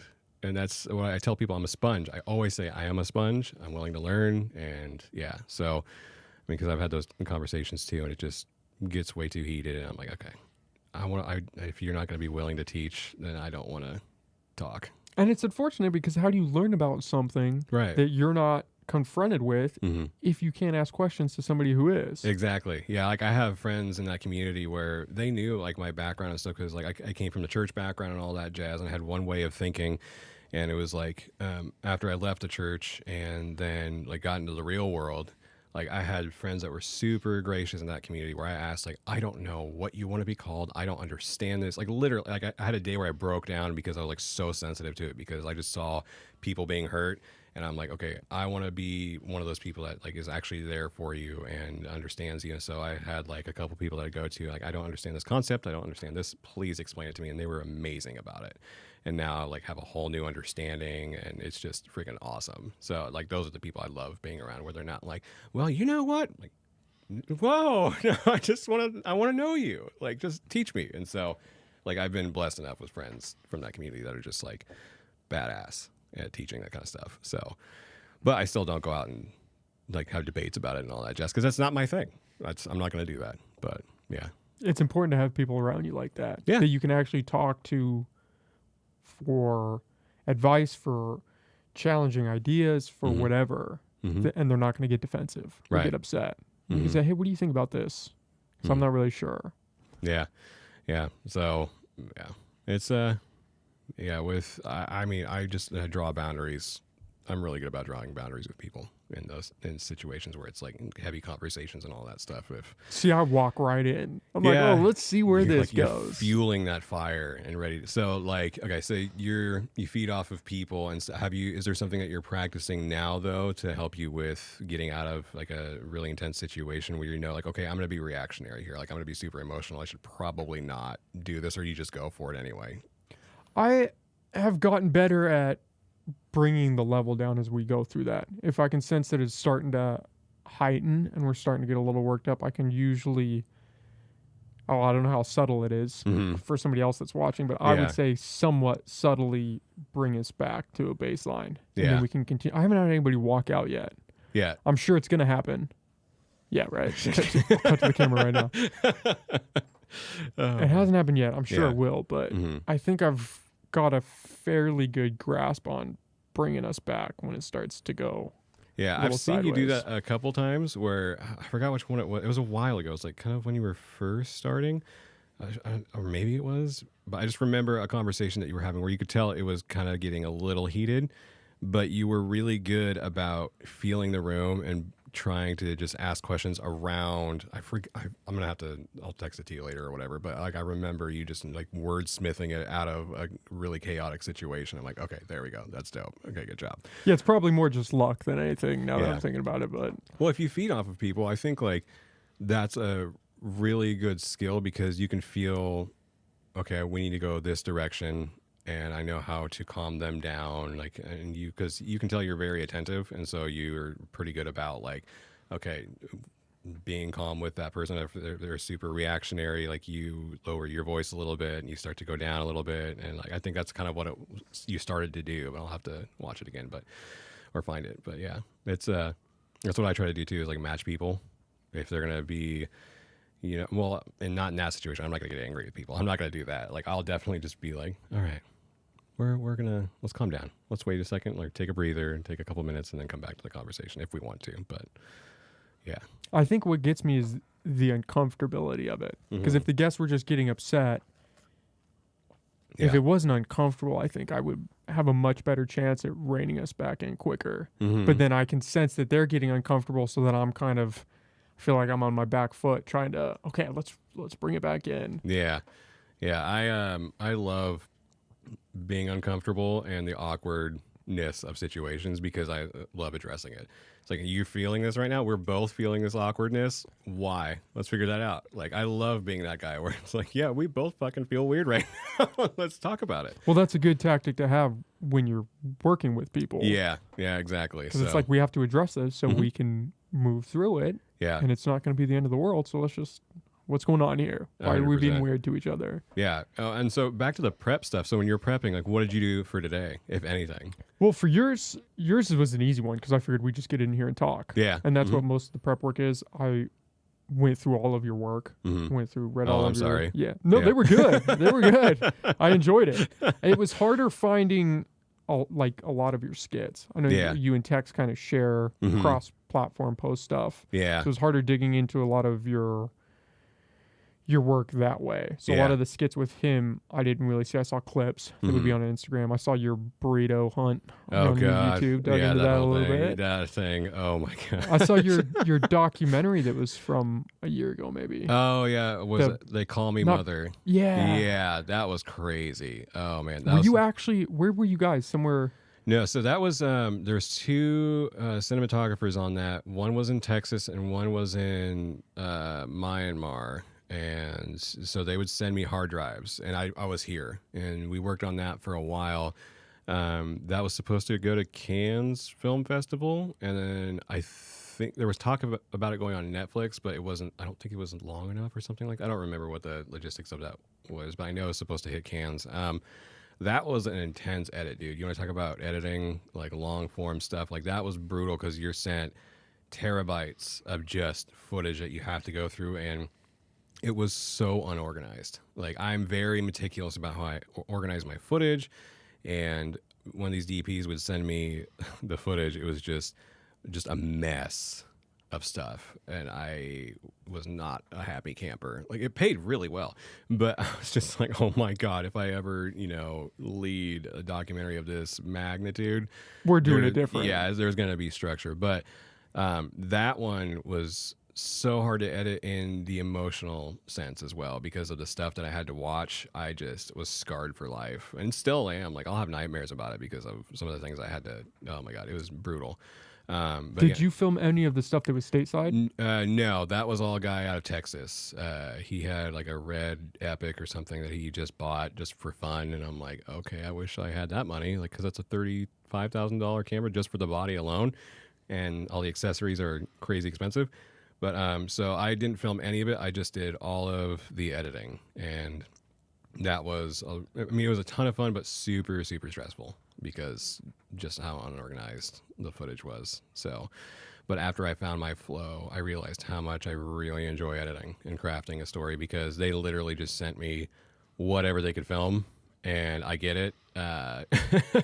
But it was fun just like actually making it make sense because I love puzzles and just understanding. We're trying to make things make sense and all that. So how do you approach that? Because if you're just this is your first time seeing the footage is when you're editing it. Yeah. How are you creating the story for how it's going to flow? And when you have terabytes of footage, did you watch through it all to kind of get a sense of the direction you want to go through? Yeah. Oh, that's rough. So I had to watch through everything. And then, like I had the script. It was a very, very rough script, and it was again one of those situations of if I was the director in it, and not knocking the director, I love him, he's great. I would have been a little bit more organized with the script because I had an idea of like I know how to make this way more badass than what I've been sent. But it's again one of those things when you're hired to do a job, you just do the job. You're not the director, you're not the writer. Well, there wasn't a writer, but you're there to serve somebody else's vision, and I really had to keep my ego in check there because it was this amazing freaking story about this lady that had a orphanage in her family for like 120 years or something like that, and she took in all these kids and these refugees and stuff, and from these war-torn countries, just from everywhere. Like literally, she used just like an open house. If she could house like everybody, she totally, or like all these kids, she would have. And she just has an amazing story. And so it was about her, but then like watching that footage and just like her story, like I just felt like it could have been done in a way where it was a little bit more impactful, because it came off like it just came off of, please send me money.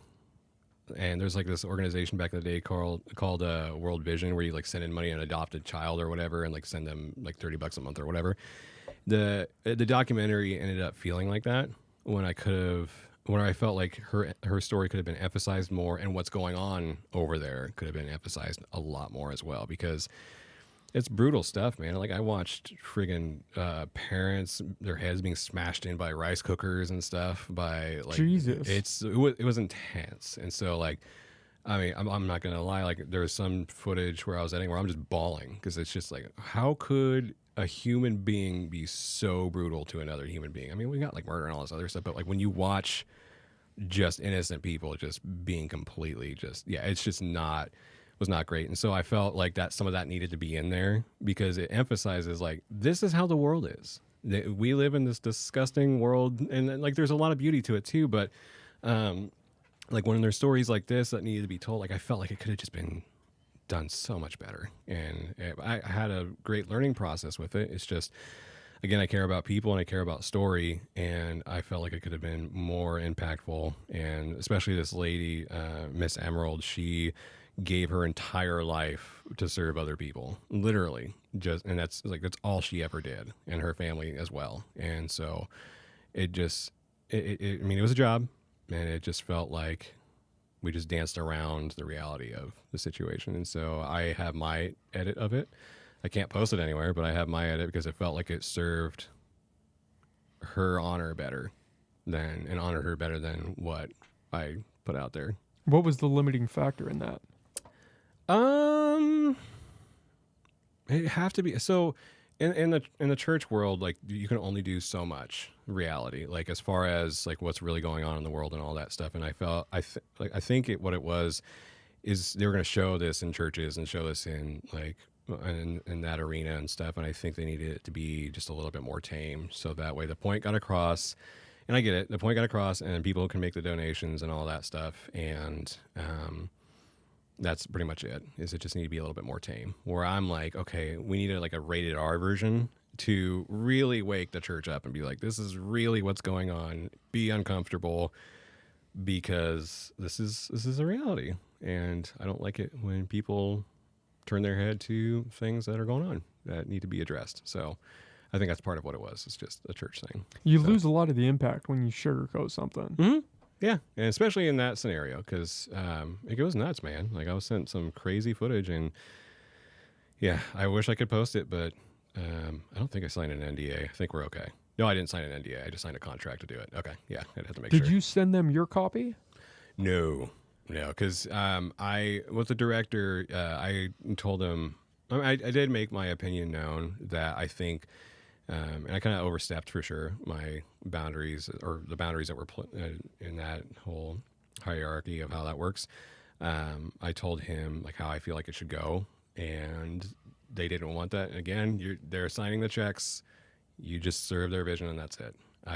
The justice side of me is like, damn it, this could have been so dope. But yeah, it's just one of those things where you just got to serve their vision and move along, and it's a job. So. Paid my bills for a while. That's a hard aspect of doing a project like this, where you're not in total control of it. Yeah. Is you could have the vision for how it could be so much better, or potentially better even. Yeah. And it's just, no, that's not what we're looking for. Yeah. And that, again, going back to ego, is like I always do self-checks in the creative world and whatever we're doing with my ego. And I'm always asking, okay, how's it doing? Like I'll imagine my ego in front of me and just be like, hey, how's it going?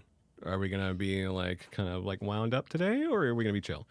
And that was one of those situations where I learned to control that, because there's times where I know I can make something better for sure. And that was one of those times. And I just had to remind myself, and I have my mentors that are like, when you get hired for a job, you just do it. You have to learn. You cannot change it. When you're not the director, when you're not the one in charge of this project, it's not your project. I'm like, okay, I got it. So. Yeah, that's a hard pill to swallow. Oh, it was. Yeah, and the director and I butted heads a couple times, because I just we would text and be like, dude, if we did this, this, and this, it would just make the impact even greater than what is being put out there right now with this assembly that we have. And no, that's not what they want. Okay.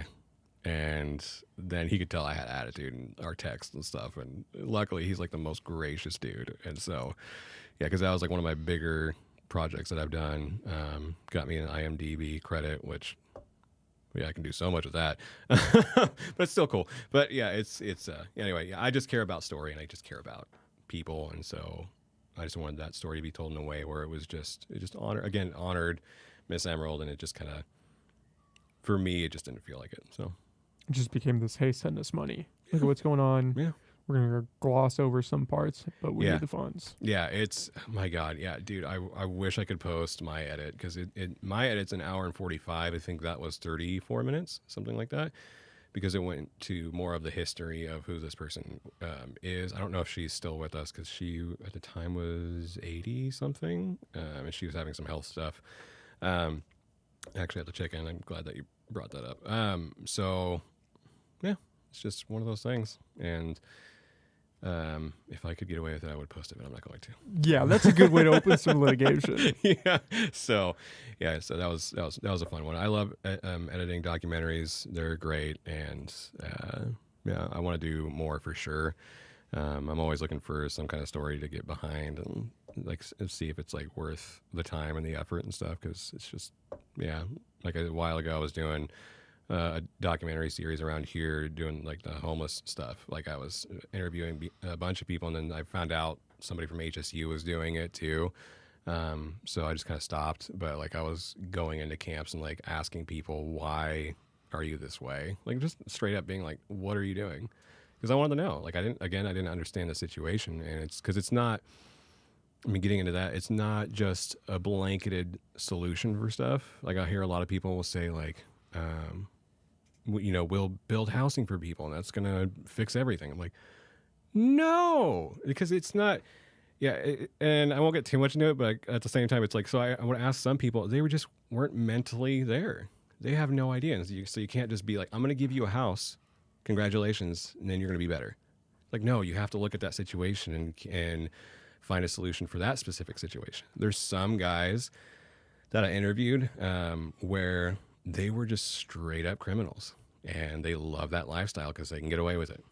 And so then there's like people that are genuinely down on their luck where it was like sad to watch. It's like it was like a job thing or whatever, ex-military, whatever it was. And I did a bunch of interviews and it was just crazy, like some of the stories that I was getting. And I felt like those needed to be out there so that way people can gain understanding rather than just being like, oh, we just need to get rid of them. Or we just need to get housing. Oh, we just need to do this. It's like, it's specific in every situation. You can't just blanket and just say things. Like you can't, like that's what drives me crazy with people is you can't just say quotes for social media that sound good to get you somewhere. That 5-second soundbite. Yeah, exactly. Like that Build drives more me nuts. housing. Yeah, no, that's like anybody that says, and I'm sorry, but anybody that says building more housing is going to fix the homeless situation, and that whole whatever is going on there is completely ignorant of the reality of it. Like I see it every day, and there's some people where I'll genuinely connect with on the street and like hang out with them and talk to them and just get to know their story and stuff. And there's some really good people out there, but then there's some guys where they're just they love that lifestyle and they love getting hired by local people to do things. Like some of them guard businesses because of how crazy the homeless situation is getting.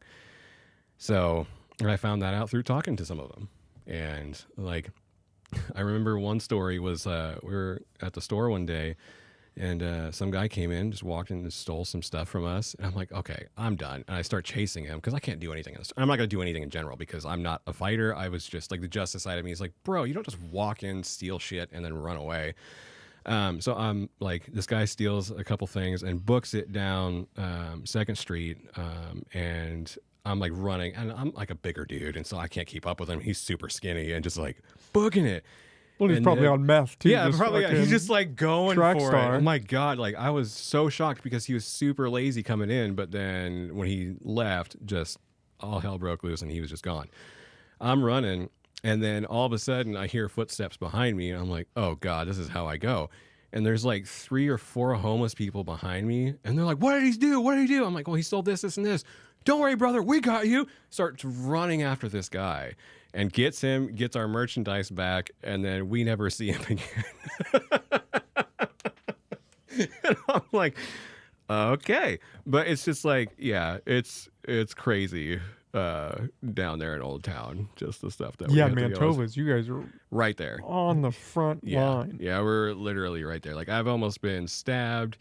I've had a couple of homeless guys like put a hit out for me because I looked at them the wrong way apparently, and then like, but luckily we have enough relationship with the people down there where it's like, hey, he said this, this, and this, and they're really good about getting those guys under control.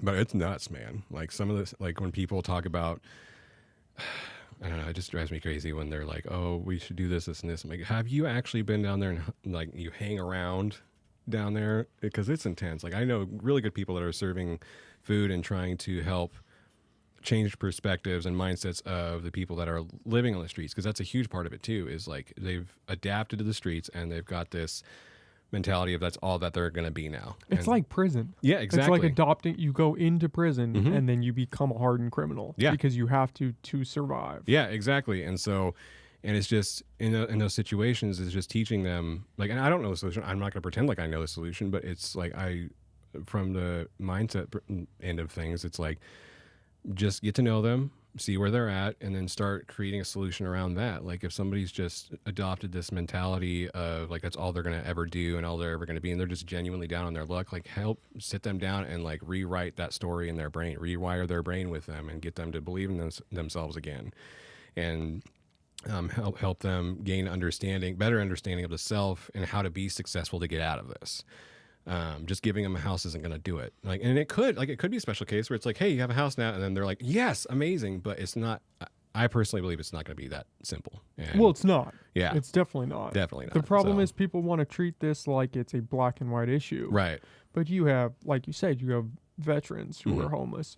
You have people who got a bum deal of cards Yeah, and are homeless. Then you have people who have serious mental health issues, who are severely unstable. right. And they're also on the street. Yeah, And the criminals. And if you put these people into a house, that doesn't solve any of those problems. no, Doesn't solve the mental health, doesn't solve the criminal aspect. You're just removing them from the street and putting them out of sight. Yeah, And then when they blow up, it's we don't see it, so it's Right. not as bad. yeah, and that's I mean, yeah, that's just it's crazy to me is that whole thing. And again, I'm not gonna pretend like I know solutions for it. I see it on the daily, and I just don't like how it just gets treated. And there's people that are trying, but I just don't like how it gets treated. Like it's just let's house them, put them away, and so we can have Old Town look good. It's a and all that talking stuff. point. Yeah, exactly. Let's solve homelessness. Yeah, and it's okay. Like when I get around people that say stuff like that, I'm like, "What do you want to do?"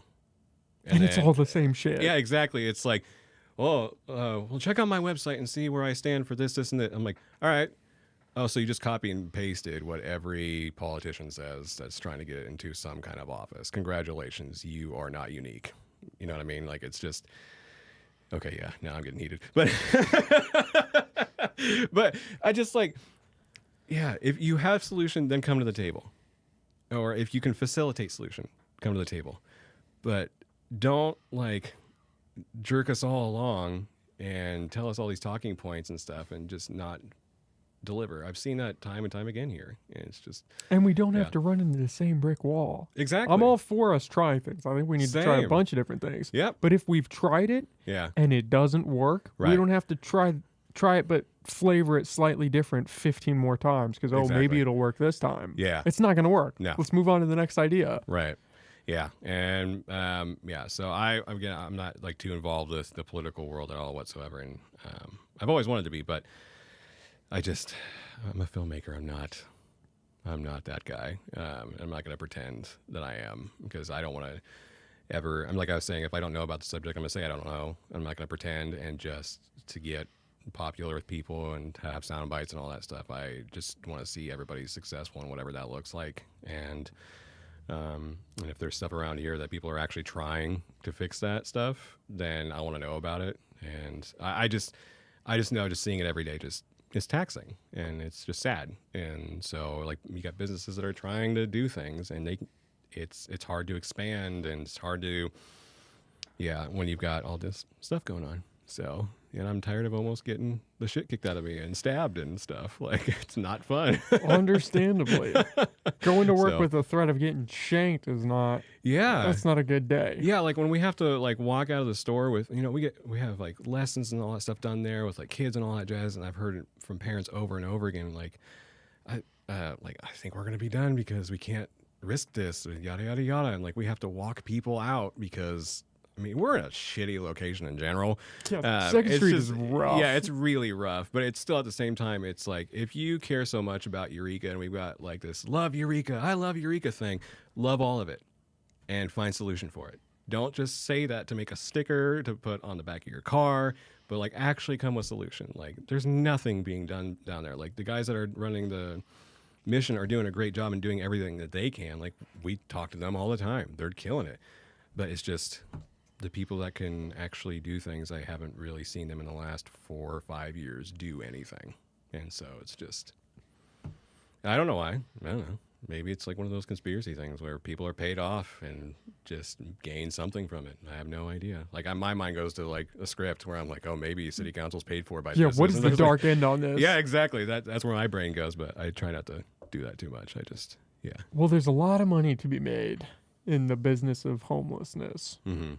And if you solve homelessness, all that money goes away. All those people with those jobs are suddenly displaced. And I wish that people would just come out and say stuff like that and just straight up be just like, be honest. Yeah, we're not going to solve this problem because I'm making $250,000 a year coming up with a way to solve this problem. Yeah. I would love to hear people say that than just, and this is probably an ego thing or whatever it is thing with me is just, I'm a justice person, and if you're just going to lie to us constantly, like, just at least say you're making bank and just be honest. I would rather have that than being strung along with the possibility of this person being set up for success and changing their life around, maybe, possibly, yada, yada, yada. Like, I don't, and that's just where I need to remove myself from the situation and be like, okay, yeah, they're just doing talking points. It's fine. I would rather you be a piece of shit and be honest than lie to me and try to be a saint. Yeah, I love when people are just straight up honest about that. Like, I don't plan on doing anything. I plan on just I'm going to cash my checks. Cash my checks and call it good. It's like, then say that so we can all see you. So we can see your dirty laundry and all that stuff. But again, going to your point of, people make money off of it, then, because again, I don't know. And so if they do, then good on you, but say something so that, I don't know. I live in that world where you could just be completely transparent but not a lot of people will be that. So I think that's a happier world to live in. The one you're in. I making love movies, my world. making cool shit. I think that is way better than going down the grimy road of politics. Yeah, and that's like, I've always had a passion for it and stuff, but mainly just studying it. Because like, I hate when people say like, politics sucks, politics is dirty. It's like, no, it's that age-old thing. It's just the politicians.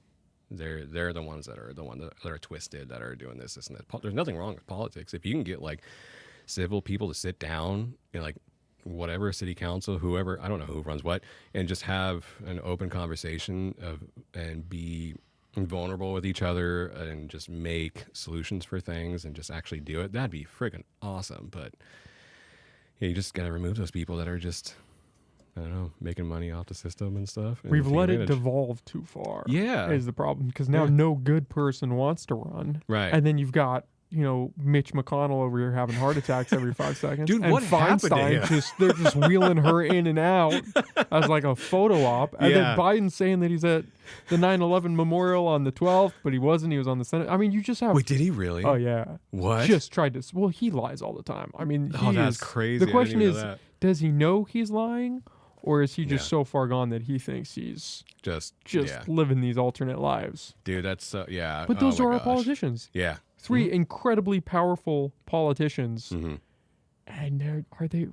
What are they doing? What are they doing? Yeah. Are they even aware that one of them's having heart attacks, the other is just What's happening? Because like I took a break from following politics because it just became way too stressful and stuff. I again, justice side of me is like, okay, I would if I was in there, I'd be doing this and this and this. But then I had the reality check of I can't do anything. I'm a filmmaker, director, dude. That's all I do, and I can't change anything, and I don't want to do that because I know the sacrifice that would take.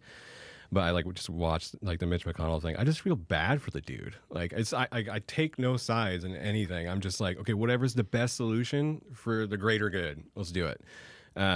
But watching that dude, I don't even know what happened because I didn't even know he was having these weird just pauses in the middle of stuff. And I saw something that came up on TikTok the other day where I forgot what he said, but was just silent. Just freezes. Whoa, yeah. I'm like, what is going on? In the middle of answering a question. Yeah.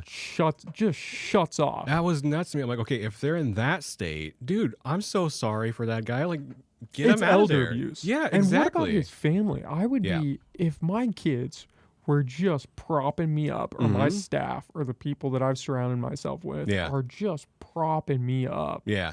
As I'm dying in front of the world. Right. What? What is going on there? Let that guy retire and go off to his mansion with all of his stock money and just exist and maybe find some solitude and come to terms with his life. Exactly. Yeah, I'm all for that. I mean, we can't find anybody else. There's nobody else we could wait.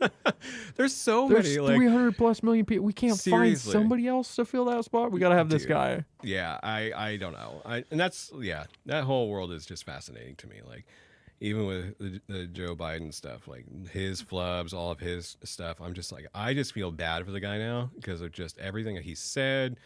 Didn't know that Hawaii was a part of the United States. Like, bro, he's just gone. Making shit up. Yeah, he's so swinging gone from now. the hip. Yeah, so I'm sorry to that guy for going through stuff. I don't know. You're right. It is elder abuse, and it's sad to watch. And it's just disappointing that this is where we are, and it's more so that people are trying to cop for these people and make excuses. Oh, they're not gone. Yeah.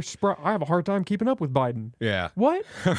What? If you're saying that, you should lose your job too, because if you can't keep up with this guy who's tripping over sandbags, falling apart, like what does that say about your competency? Well, and then it's like, and then you follow that rabbit trail of, okay, then what are they gaining from this? Like for it's keeping just these a people dark hole, man. Yeah, that's why I stayed out of it for a while because I'm just like, I mean, you can have every theory on the face of the planet and stuff, but it's just like unless you're in the middle of the situation, you have no idea. And that's what I remind myself of constantly is I'm not there. I don't know what's going on. All I'm seeing is, Instagram stuff, TikToks, YouTube shorts and clips of all these chaotic things going on. And then I have to remind myself, you can't do a damn thing. You can only control your little world, and that's it. And that my little world, we will be honest with each other and serve each other's visions really well and do what we can. But I can't change the world. Like I think you can. You keep saying that. I think with what you do is arguably one of the best ways to change the world. I mean, through a powerful film or just a skit that pulls people out of all that and gives them a second to laugh, or maybe it's a drama and it gives them something to really think about their own mortality. I think you can. I mean, through cinema, you can change a lot. I mean, I've seen movies that have impacted me in a ton of different ways, or a documentary that makes you rethink your whole life watching something play out. Yeah. Yeah, I agree not to put the weight of the world on your back here, but no. I do agree with you. It's like there's things that I definitely want to tackle and that I've written where I'm like, do I want to, going back to the sacrificing thing, like, do I want to sacrifice just, I don't even know. Like there's things I've written about where I'm very like church stuff, things that happen there that are just not the greatest. But it's also, what do I want to expose and how is that going to affect me ultimately?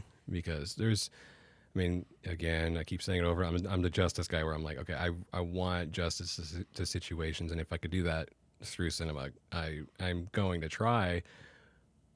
And maybe this is just I'm processing this now, and of course I'm doing it on a podcast. It's like I'm scared of the repercussions of certain things because there's definitely been some things that I've got in the works where I believe it could cause conversation, but I also have a family to protect, and I don't want it doing anything there, like, because they're my world. Like, I never want to sacrifice that at all whatsoever. But um like, yeah, there's the trafficking stuff too, like that Sound of Freedom movie that came out. A couple of friends of mine produced that and got behind that, and like, I'm very passionate about the justice there in those situations. And I've written stuff around that as well, and it's like, do I even want to tackle that, or just let the people that can actually have that level of influence just keep doing what they can there? Like, those guys sacrificed a lot coming out with that movie. Like, everybody thought that it was going to tank, and then it just did amazing. But like, yeah. Anyway, but that's a fascinating case study. That movie, I haven't seen it yet. I want to see it. Oh, dude, you should. But see just it. the backlash. Oh yeah. The backlash for a movie that's against exploiting children. Mm-hmm. You would think that everybody could get on board with that. Oh yeah, and they just demolished it. Yeah, it was so dumb. When we saw it, it was me and Tex and a couple of other people. We went and watched it, and yeah, because again, a couple of my friends were on that project, and I just wanted to, like, I didn't know. I haven't seen Jim Caviezel act in anything all that much recently, except for like The Passion of the Christ and something else. But I didn't know what to expect going in there. I just sat there. I think we sat for like 30 minutes afterwards, where it's like, how do we take this feeling and actually do something about it? Like, it messed me up. Like, I went home and I was just bawling, because it's, again, how could human beings be like this? Like, who hurt you? Like, why did you decide to go down this rabbit hole and do such a terrible thing? But then the backlash that came with it, where like the news was attacking it and all that crap. I'm like, okay, so it's addressing a real life issue. Like, we have it here. Guess what? It's everywhere too. Like, why are you so weird about calling out the darkness and labeling it some right-wing conspiracy movie? Exactly. It's bringing attention to a very real thing. And just the conversations I've had with people about that is like, well, it's just this. Have you seen the movie? No. Then shut the hell up. Like, are you like aware of the fact that this is a real thing? Like, it's like with people when they're talking about Germany, like Nazi Germany. Oh, that didn't really happen. I'm like, what? Yeah, that's a crazy stance. Yeah, I'm like, what in the world? But it's like, yeah, it's a very real thing, and it's under all of our noses, and I'm glad that movie came out, and I'm glad that it addressed all that stuff. I'm glad that I watched it, and I support my friends that were part of that project, because it's intense, man. Like, that would be a hard movie to make. Going on a set and creating some of those moments. There's that theme of it would be challenging. If there's a couple scenes in, they don't like do anything, but they insinuate some stuff. It's kind of like a Hitchcock thing where he doesn't show some actions. It's just, and I think that was well done on their part, because then it sinks in, like, because your brain goes there for you. You can fill it in on your own. Exactly. And so you're like, whoa, wait, what's going on here? And so it's a massive reality check, and it rocked my world. And so I want to be able to tell stories like that. Because I think the guy, Tim Ballard, the whole movie's after. Like, I think they're doing a documentary, a 3-hour long one, and then they're doing a second movie to the Sound of Freedom, I think. But yeah, dude, it's intense. Like, you should just watch it. I mean, since you like being a sponge, like, it's great. From like a filmmaker perspective, I would have done some things different. Like, I wanted to go darker. Like, I was hoping they would, but I get you're introducing the concept to the masses, and so you have to be a certain way to and tell that story. You can't just come out of the gate with, here's all the dirty laundry. You can't just do that. And so I think the next one's going to be a little bit darker. That's what I heard. So, which I'm kind of looking forward to, because there's a story in it. When you see it, he mentions, I think it's Cuba or something like that. Anyway, he mentions some place, and they're going to delve into that, and I guess it gets way darker there, and they're going to just kind of emphasize it. I'm like, okay, great. So, but yeah, it's everywhere. And so when the backlash happened, I was like, why? This is so weird to me. Do you think you would want to lean, when you're talking about leaning in that kind of direction, would it be just hard-hitting documentaries, or something with a little more drama attached to it? I think something with a little bit more drama attached to it. Like, I'll do documentaries all day long. It's just I don't know why I haven't done it. But yeah, something with a little bit more drama to it because stories. I mean, obviously, just they can grab you and stuff, and sometimes the documentary version doesn't really do it all that much. So it's I have this theory of like, okay, the alien thing, for instance. Like, follow me real quick. We're gonna go on a tangent. Like, we've had so many sci-fi movies about aliens, and then when aliens started getting introduced to us, and our government's admitting there's things out there they're not sure of, then we're like, oh yeah, we knew it. It's because it conditioned, like all these sci-fi movies conditioned us to be ready for whatever, and yeah, and so then we start hearing about that, and so I kind of think that that's why I want to do it too, is like tell something more of the dramatic way and then introduce the concept and then come out with like a documentary about that thing and be like, okay, boom, here's the reality of it. Like, this is what's actually going on. You want to kind of prime them before exactly hitting them over the head with it. Yeah. So just depends. On the subject matter and stuff. And I just want to make sure like whatever I take on that I'm willing to just go to bat for and be behind it 100%. Because when you tackle things like that, like you're exposing yourself like to the backlash and all that stuff. Even though the backlash happened with that project, they're still killing it. They're still doing really well. And so, I don't know. I think it's important people do that. Yeah. Because at some point you just have to say fuck you to the backlash. Because, otherwise, if everybody bends the knee, where does that get us? Yeah. I mean, where we're at now. Yeah. And it's a cluster. Yeah, it's a massive cluster. So, yeah, that's definitely what I would want to do is do the drama stuff for a little bit and then go into documentary. Do you have anything concrete that you want to sink your teeth into? I know you were talking about kicking around a few ideas. But anything that's more... There's some stuff, like there's some ideas that I wrote it, and then the guys that I have act for me occasionally, I've had them read the script that I'm working on, seeing if they even want to tackle the subject matter, because it's kind of dark and just about, honestly, some stuff that's happened around here that I've seen or heard, and I'm just like, okay, this needs to be addressed. And so I sent this one script out to a couple guys, and I'm like, what do you think? Just know, we might get backlash, like we might get shit for doing this, but I feel very strongly like this needs to be addressed because we live in such a small county that this subject matter does not have an effect on us, or it's not actually going on. And every single one of them was like, I'm in. Like, okay, here we go. Yes, we're doing it. Yeah, I was like, I guess it's gonna happen now. So, yeah, it's there's several things that I've started writing and have finished where it's just one of those things I want to do this right now, and is this the right moment to do it, and is this the right season for it? And so I just kind of check in with people that mentor me. Because again, I always believe that you should have a mentor, somebody that's way ahead of you in everything, and just kind of I'm pitching to them like, what do you think? What if I jumped on this right now? And then one of them's like, yeah, go for it. You're gonna get shit on. Like, okay. So that's just a fear thing. Like, going back to that, it's like that's a fear thing that I have is, I just don't want to be hung on a cross and being like, yeah, you suck. So, but at the same time, if change is going to happen, and like obviously I feel so passionate about certain things, like I always have the theory is like, if you're passionate about it and you talk about it constantly and you bitch about it all the time, do something about it. So slowly getting there. Words to live by. Yep, I should go on a shirt. I'm into making like shirts and all that stuff. So yeah, the Sightseer production. I like the logo. Oh, thank you. Yeah, that was new merch coming soon. It's gonna have that quote on there. Oh yeah, absolutely. There's like literally in my notes in my phone. My bonus daughter and my girlfriend and I will we come up with shirt ideas all the time, like these stupid sayings that are just like ridiculous, and they're gonna have my logo on it and stuff. But yeah, so.